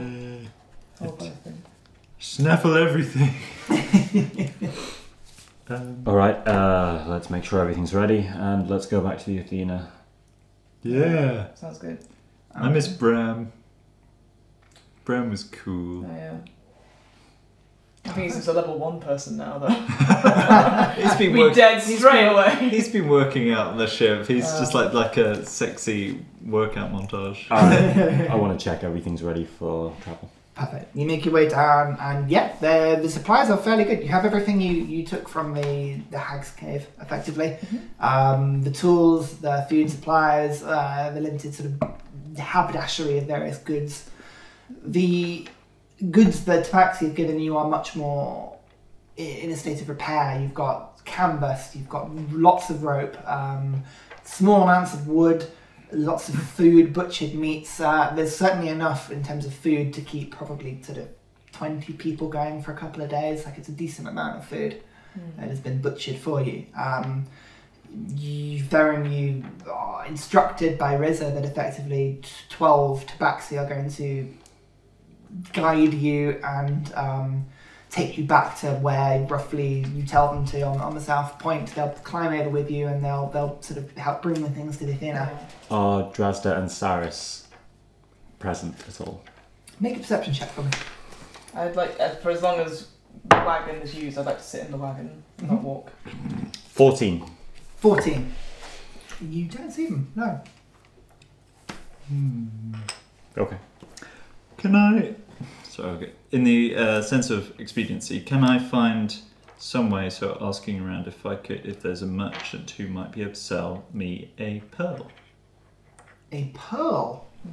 Worth, like a sort of 100 GP. yeah, just taking a number out of thin air, something like that would be good. Okay. Make for me sort of going around finding buyers, trying to do this sort of thing. I would say it'd be an investigation check. Okay. No. But you don't have your +1 anymore. No, I've so that's 8. 8. You don't find anybody, I'm sorry. I'll find someone in New Brit. You pretty certain you'd find someone in New Brit, yeah. You're looking for something. That pearl. Remember to use the identify spell so I can figure out what things are. Don't worry, we'll find one at New Brit. Alright, what are you trying to figure out? Well, there's been multiple occasions where we were like, what's this? Do you know? Do you know? Do I know? No. So it's just this way. I just feel it with magic of pearl, and also the good luck. That's interesting. Would it consume the pearl, or...? No, well, I don't know. I don't think so. Interesting. I'm sorry, in the, we've heard of magics in the Order that consume certain objects when they're used. I was just wondering if it was the same thing. No, don't think so. Don't think so. This is going on. Obviously, I'm just thinking to myself, would I know how much time has passed? So this is more me thinking. So obviously, my aim was to get to Ebert and see the safety of my cargo. How long would I realistically think that before any news of my disappearance or non-arrival would get back to my family? Would they be searching? You know, that's sort of like thinking about it. Because obviously we're now delayed for a while. Is a very good question. So, sorry. No, that is a good question. Let me find the calendar because I've got all this written down. So, when you left Gelen, which is the island from episode 0, the one just before we started and the ship had just left, that was the 23rd day of summer. Mm-hmm. You were scheduled to arrive on the first day of autumn. So, in 6 days' time. Okay. And just actually, this is a good point of clarification. In the same way that we all home rule things, my D&D universe is a little bit different to everybody else's in the sense that a year in my campaign is 120 days. No, less than that. It's 16 weeks. It's what I call a harvest moon calendar. Oh. So there's 28 days of spring, summer, autumn, winter. Cool. So the only thing it makes a difference of is there's a couple of spells that you say cast for 1 year. If a spell says that, it casts for whatever it would be, so 3 years, or we'll work it out when we get to it. But apart from that, it's the same sort of thing. But in the same way, humans, elves, dwarfs, all that sort of thing, they also live for more than the player's handbook would say, effectively. The seasons are quite short in my world. And again, I appreciate this. So when Grumac said how long we would take with the repairs and stuff, so obviously this is the 4th day. Yep. And then it would take us about a week to get to Ebert with the repairs, possibly. You tell me, Fiona. Oh no. Okay, I'm trying. That would be something for Aubrey. That'd be something for Aubrey to remember. Yeah. I'm even thinking about timescales. Fine. Yeah. That's all I'm doing whilst they're talking. Just working out timescales. Great. Then, if there's nothing else, instruct the caravan to get moving. Perfect. Great. So you make your way with the caravan. The Tabaxi essentially start to proceed in a sort of very logical way. There's sort of 4 or 5 that pull the wagon. Aubrey, you try and sit in the wagon and are very quickly shooed off it. They are not having any of it, and actually you start to get coerced to helping them into sort of dragging it if you want. You can try and avoid it if you can. 100%. Yeah. Sort of the goods, Blue, you can help there. Yeah, that's fine. And the others, they kind of all circulate. They'll pull and then they'll move to the front, they'll move to the rear. There's always like a rear guard, a front guard. The people at the front actually make loads of noise. They bring sort of tambourines with them. They bring drums. They are just making tons of noise as they proceed. And actually, they give the first sort of 5-10 minutes, you're like, this is a bad idea. But there's a couple of occasions in front, you see things being scared away. Or movement out front of things sort of leaving their path, and actually they deliberately scare things away by making lots of noise. So you can tell potentially with the numbers they have, there's very little on this island that might attack them with that sort of thing, but you don't know. They still seem on guard. It takes you a decent amount of time. You probably leave just after dawn, and it takes you about 3-4 hours to get through the trees, through the sort of edge of the swampland, and to the base of the hills. Going up and dragging everything up. So who would be helping with the cart? I think at this point, yeah. I would 3 of you? yeah. Okay, 3 of you doing it, that's fine. Between you can all do it. You've got very high strength characters there. Normally, like, it's really funny, you normally have a group, and it'll normally be everybody's high dexterity, but this group, totally high strength. That's how D&D should be played.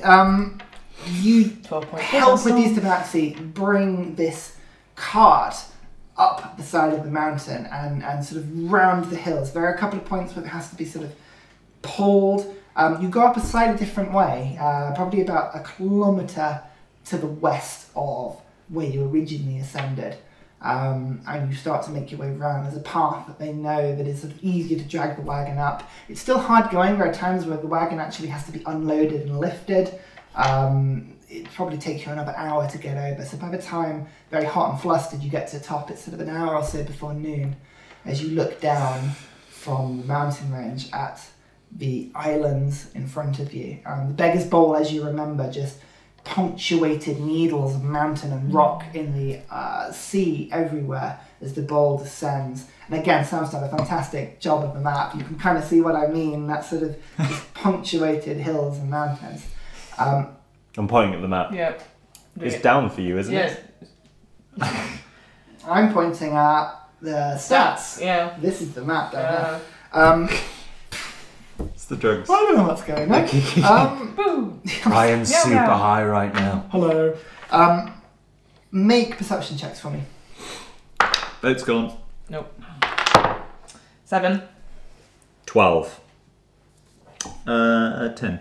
10. 12 highest. Okay.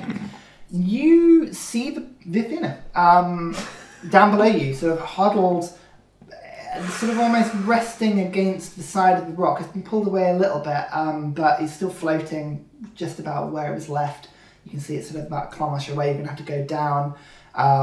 You can see from the crow's nest of the Athena a sort of very faint shape that sort of is like waving and looking and is clearly seeing whatever is like coming down from the mountains. You'd suggest that Athena probably had somebody waiting for your arrival or any sign of your arrival.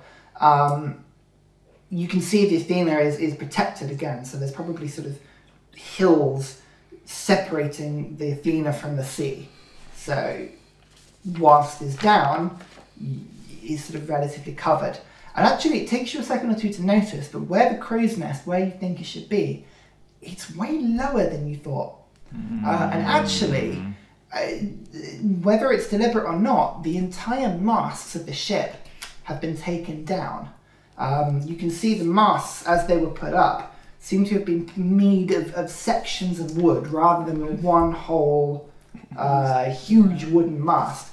And each of them has been taken down to the bottom third, effectively. So the sails have gone from the ship, and it served to basically lower the height of the ship. But that's what you see. You come down the mountain and make your way. It takes you sort of an hour or two. Going down is difficult. Can everybody make athletics checks for me, please? Just coming down. Oh, 23. 15. 6. Okay, between you do pass. You're coming down. It's difficult work to bring all the cargo down, to bring everything down. By the time you get down to the beach, the Athena is dispatched 2 rowing boats that are sort of on its way to you. They lodge themselves and sort of deliberately ground themselves. The tabaxi help to sort of pull them up. The several guard members and sailors that were sort of in the boats, very strangely looking up. What's that? It's a cat. That's not a cat. No, it's sort of very confused looking. You see the familiar shape of Bram in the back of the boat. He sort of smiling to himself, waves, and very quickly gets to work, sort of organising cargo being loaded onto these rowing boats. It's very quickly becomes apparent the amount of stuff you've brought and the size of the boats is such that it's going to take a few goes. So, are you going to try and press a particular order, or do you just let it happen? You realise it's probably going to have about 3 goes of cargo, and then you guys will take another boatload, effectively. So there'll be 4 trips. You can go first, you can go last. I'm happy to wait. I'll wait. I'll keep watch while the stuff's being transported. Yeah. Who's going in the boats back and forth?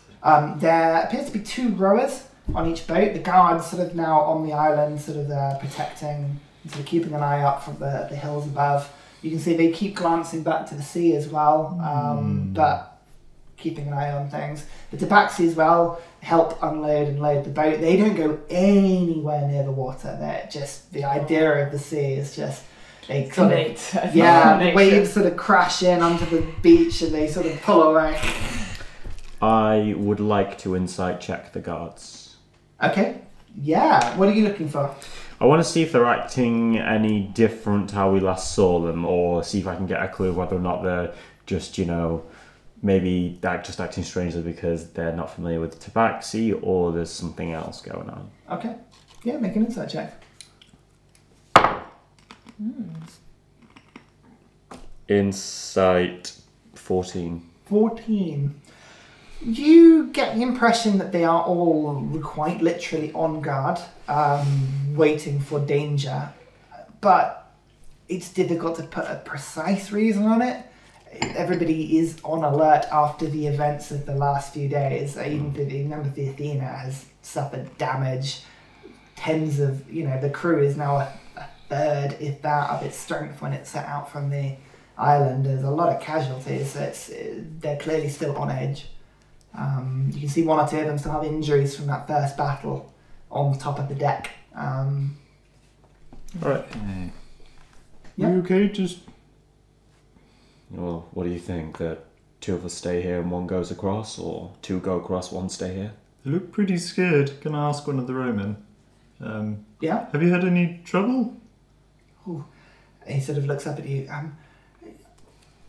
No trouble, no, but just stories of,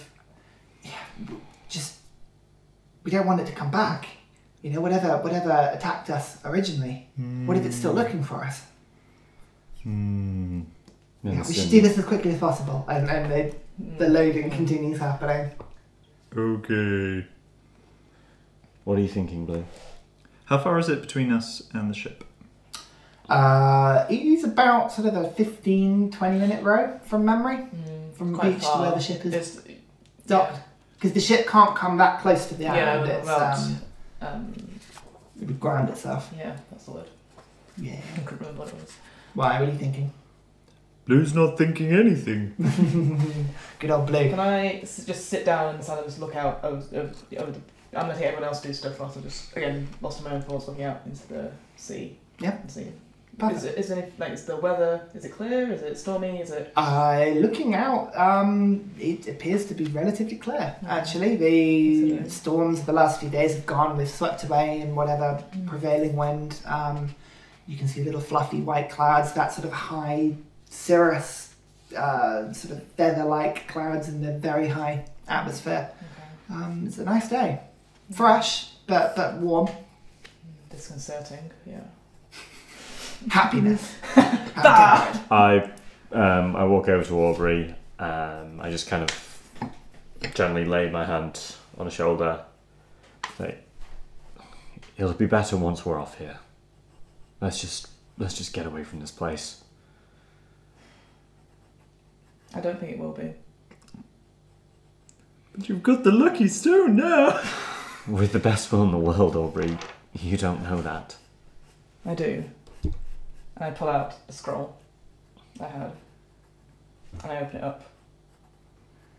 And it's whatever it was in the hold. Yeah, so again, you see that. I recognise it. Yeah, the familiar. Again, it's the translucent rainbow effect, sort of crystalline substance in the tube. It glimmers off the light. There's a sort of a strange sort of aura. Actually, make Arcana checks, the 2 of you for me. please. And make a perception check. I will. Oh, I was gonna. Yeah, never mind. Yeah. Some good rolls. 5. So what did you get? Natural 1. 1, 2, 5. 5. I think I noticed the thing. Haha! Keep it for later. No. There's definitely like it feels. Whatever's in it has been protected and is expensive, but it's difficult to get much more read on it than that for now. So you stole something from the captain. So sigh, and I say, tell me, either of you, have you ever had this feeling of your blood rushing through your ears, your heart pounding in your chest as if it's about to burst, your very being shaking uncontrollably? Once had a lot of sugar root. And I went a bit mental, but not quite that bad. Yes, that just kind of sounds like being in battle and adrenaline's flowing. Imagine that, feeling that every moment of every day. Whoa. Do you feel like that? I used to. And I sort of sigh, and I sort of... My mother always said it was improper for an Amble Crown to express themselves like this, especially at dinner parties with esteemed guests. Are you fancy? Sort of. Ooh. They are quite well known in trader circles. Every action, every deed, every word I spoke was always scrutinised and picked apart by her. Mm-hmm. I remember sitting on like the attic stairs and listening into conversations about disappointments, embarrassments. You think they were talking about you? And one time a monster. Mm. I tried so hard not to be this. I did everything I could in my power. It was never enough. So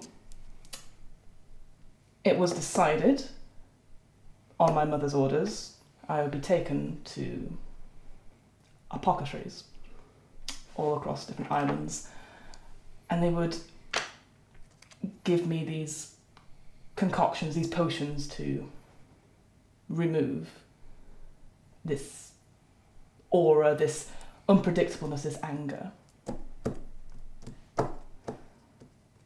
It worked. Quelled quite a lot of things. It took away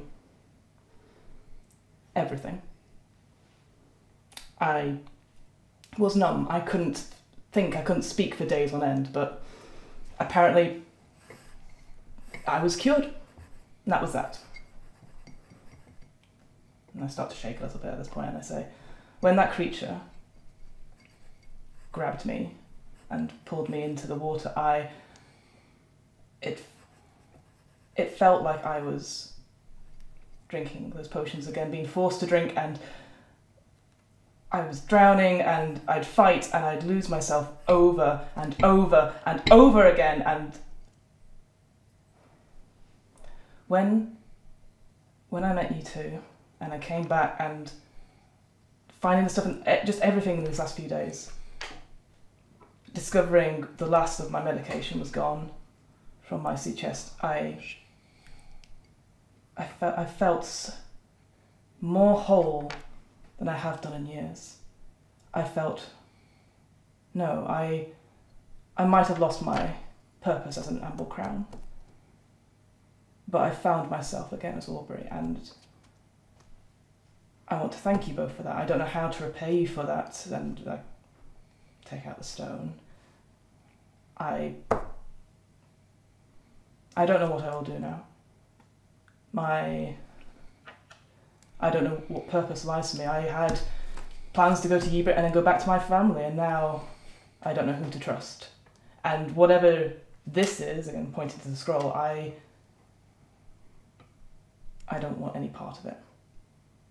And again, the top is just still off the scroll case, Yep. sparkling away from inside. That again, it dances in the light. It's all the colours and no colour. It's a crystal, but you can't tell how soft or how hard it is. It's very difficult to get a bead on it. It's something alien.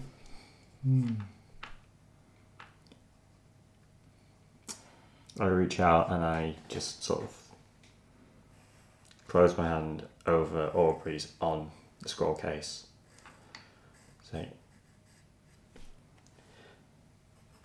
I'm pretty sure I speak for both Blue and I when I say neither of us quite cares that you're an Amble Crown. The three of us have been through so much in what's barely a week. I don't know what you're going to do in New Brit, but why don't we all just stay together for now then? Yeah, we can figure this out. To us, you are Aubrey friend. I appreciate that. I will repay you in some way for your kindness. Don't have to. Let's not be awkward British people again about this. I will look for something. That's British. Odie and Vincent. It's very quiet without them. It is very quiet without them. But you two, even the short time, or however long I've been away, you've changed. Both of you, there's something different. I smell my armpits. They smell fine. My hand instinctively goes to the sword. I don't know what deals you made to bring me back, Oh no. or where it could be at. Well, I assume being, Not your burden. Nope. but they're at a high cost. No, not really. No. Just more adventuring that we wanted to do Can I anyway. insight check both of them, please? You may, yes. Make an insight check. Make perception checks as well. 14 plus. No. Insight is No. 17. 10. 8. Are you lying? Yeah. We made quite a big... Would you say? I would say that Aubrey would be aware that Theren is lying about having not made a big deal, but... We're playing it down, but we're not. Yeah, you're playing it down. Yeah, I know. They don't Maybe seem to regretful Theren, it's of it. not lying in the same sense. Yeah. He means it when he says It's it's not your burden. That's true. Oh, he was the one who was given the sword. No. To be honest, we did quite well out of... I mean, no deals. Don't worry about it. How about we get to Yibrit? This Adventurers Guild, I mean, personally, that sounds like a lot of fun. We could spend some time just getting to know the land, and you can have time to process how you're feeling, what you want to do. I mean, Yibrit sounds like a nice, calm place for you to do that. There's a few things I want to do there. Blue has no idea. Yeah, lying for your teeth. Yibrit. The city of tranquility. Are you doing the Melis sort of advertisement? Welcome to Hubert. Bit of precipitation, just to Oh, a get us rainbow. So the what I should say Yes. is that of the three characters, only Aubrey has been to Yibret, and she knows that is not true. It's not a quiet or peaceful place, but It's fine. How are the boats doing? by this point, the boats, maybe the second load is being loaded up. It's just underway. They're getting to it. Yeah, they sort of are leading you to it. Boats being filled up. You can wait. They come and go. I have to say, your mum sounds a bit rough. That's one way to describe her. Theren, do you have parent issues?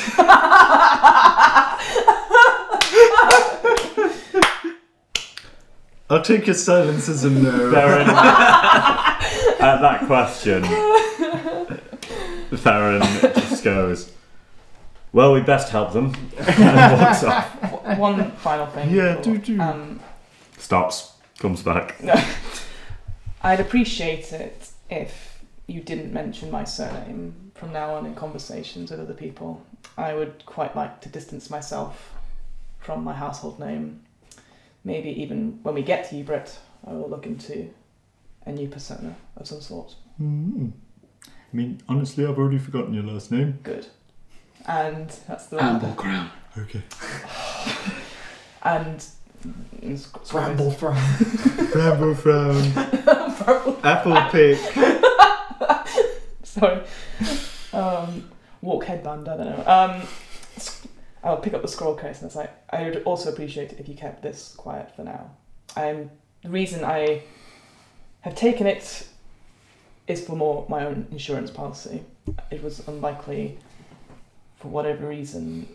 There is something else going on here. I'd like to get investigated in my own time.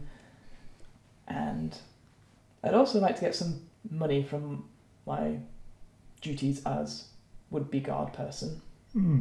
Dog's buddy, there you go, that's the word I was looking for. With the scroll, what I would say is we completely respect your privacy, and that's why we didn't look at it when you were AC Aubrey Corpse. You called me Aubrey Corpse! Blue, we need to discuss boundaries. Okay. Also, I'm saying, look, this is a good thing. I also found mud in my hair. Did you bury me as well? Let's go over it all later. God! Straight intelligence check. Straight intelligence. We had well. Can I? Oh, well, how's the boat doing? I wonder. As Blue wanders off, I just say to Aubrey, "Can I be blunt? Frankly, I don't care about this scroll case. It's all stolen goods, and the order's procedure on it is clear. You're essentially stealing from a thief, so that means nothing legally. In regards to searching for a new persona, you may not want to hear this, but I think that's almost beneath you. You're an honourable person. You shouldn't live a lie. Aubrey is who you are. Now, if you hold Amble Crown as a secret, then fine, but don't take a name that isn't yours. Earn a title like a real hero would do." I'll take that into consideration. I go help.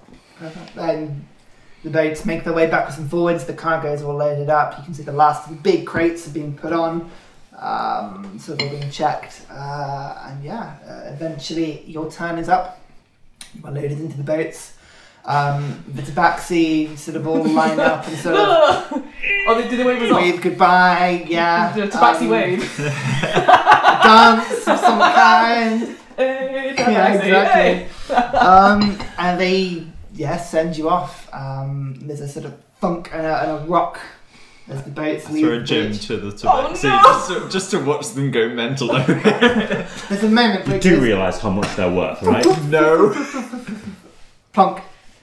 They will dive on it. Shiny thing. Amazing. One of them maybe like not as close to the middle as the others, like looks up at you and is like, no one coming, another one. And makes his way to the, runs to the sea, gets one paw in the water, comes away from it again as the wave crashes so cruel. gets soaked. Like you can see him pull himself back up onto the beach, just like wet fur everywhere, like an unpleasant. You're welcome. It's a tip. And that familiar rock as the boat is just sort of rocked. There's a real bad funk as you go over the breakers and make yourself onto the open sea as you're rowed towards the Athena. You can see actually the cosmetics of the Athena are bad. You can see where the impacts and the holes were from the original fights where the rat creatures had escaped out the side of the second hold. But they've all been planked over. You can see clearly where the damage was done, but it all looks to have been watertight. One of them is covered in tar and seems to have been sealed up. The second one, they had a bit. The second one, however, appears to have just been closed with things like rags and materials, anything they could shove in the holes and eventually make it as watertight as possible. Even you from here can see that the Athena is sustained some damage. and will probably need to hit dry port at some time to get itself properly fixed. An expensive job, but just one of those things. The ship looks strange without the masts up. It's essentially sort of rocking slowly, and it looks almost like you can imagine something in like a bathtub, just sort of like a rubber duck almost. It's a very strange sort of look. You can see at the back of the ship loading ropes have been dropped over, and they've been pulling all the cargo up from the boats previously. They're ready to take you up. Drop ladders are thrown over, and you are helped onto that familiar deck of the Athena. Again, signs of battle everywhere. You can see the scorch marks and the burn marks, especially around the mast that had burned down.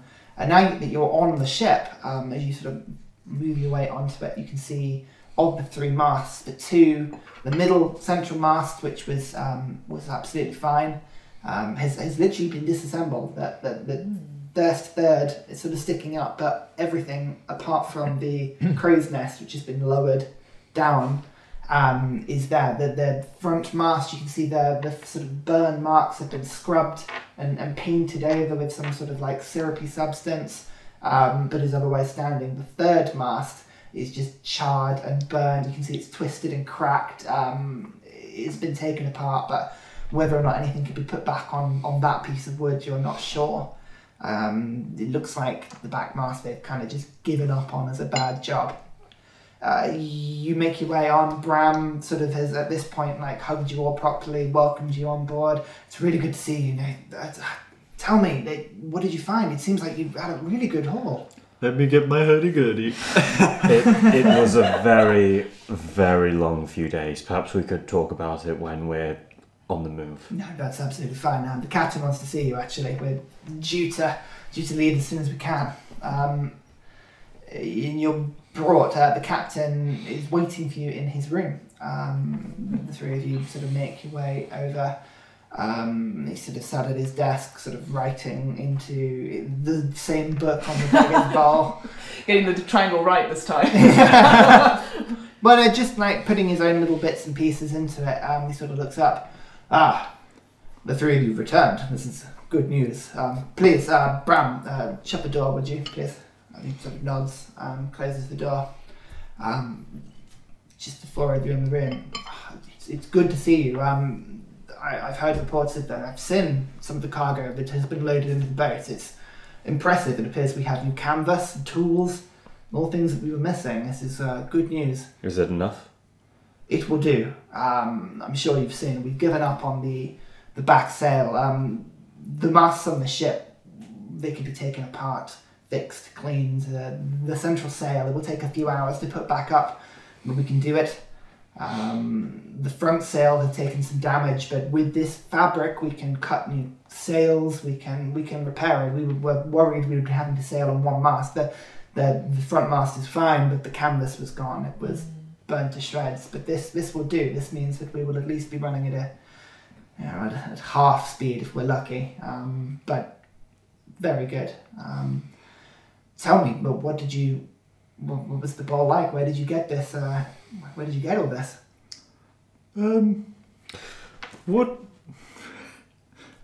It's a very long story. I say, just tell the truth. I sit down. Are you sure? Mm-hmm. Once someone knows, there's no way to go back on it. People will find out eventually. What I'll do actually, because I've only got leather. I don't think I've got any armor on actually. No. So I'll. Theren turns away. I'll lift up my. Blue goes red. Just raises the shield.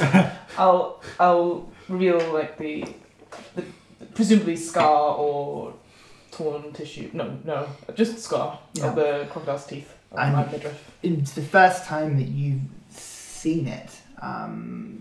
In all of their badness, the 2 of them didn't take Aubrey's clothes off when she died. Too busy not looking. Too busy looting her, yeah, exactly. Burying her, taking her back out. But no, you see the scar wounds.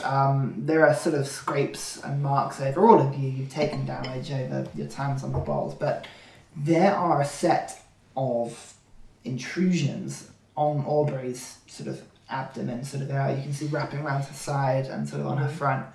You can see the scar tissue all the way around where it's healed, but a different colour of red, that sort of ugly, sort of burnt look to it all round. And in 3 or 4 places, scars that actually dig probably an inch and a half into Aubrey and come back out. Holes that have healed over, but they don't look sore. It looks like her body has repaired itself. It's just that there are bits missing, effectively. It's you know how like if you chopped your ear off, it would heal over, but the ear wouldn't grow back. It's like a similar sort of thing, really. Gnarly.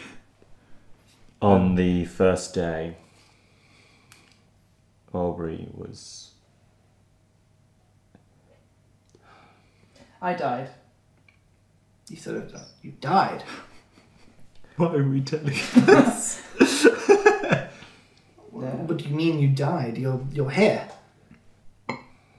Yes. This is a terrible idea. This doesn't make any logical sense whatsoever.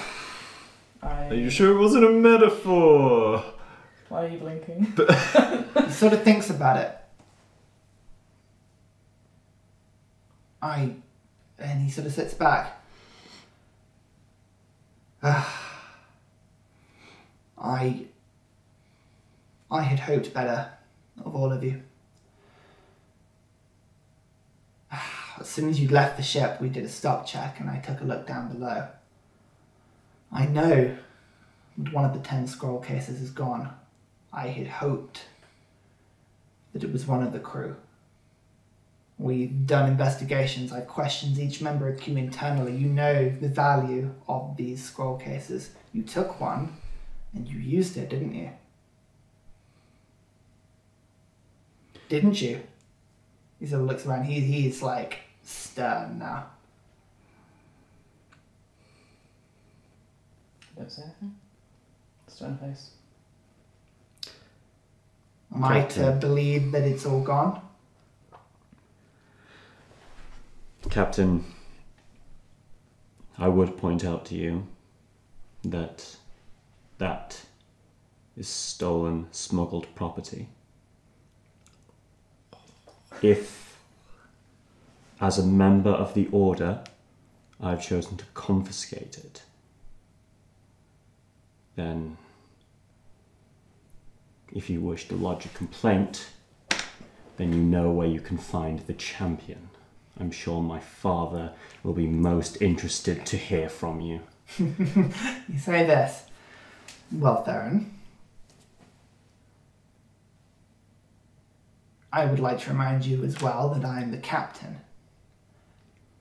And if you wish to object to you being on this ship and not left on this island, then I would advise you take a civil tone. Captain, when I'm not taking a civil tone, you shall know. I'll make an intimidation check. We're not getting off the island! 10 more sessions! Theren for captain. Come on. 18. 18. That's good. He sort of thinks about it and he just sort of puts his head in his hands. You can see him just sort of massaging his scalp and his hair. Well, I guess there's some good and there's some bad at this. The good news is that at least the shipment that we have is actual Arcanite. It seems to have incredible power. At least we know that it's worth its street value. The bad news is that it was not mine, and 10 scrolls need to be delivered.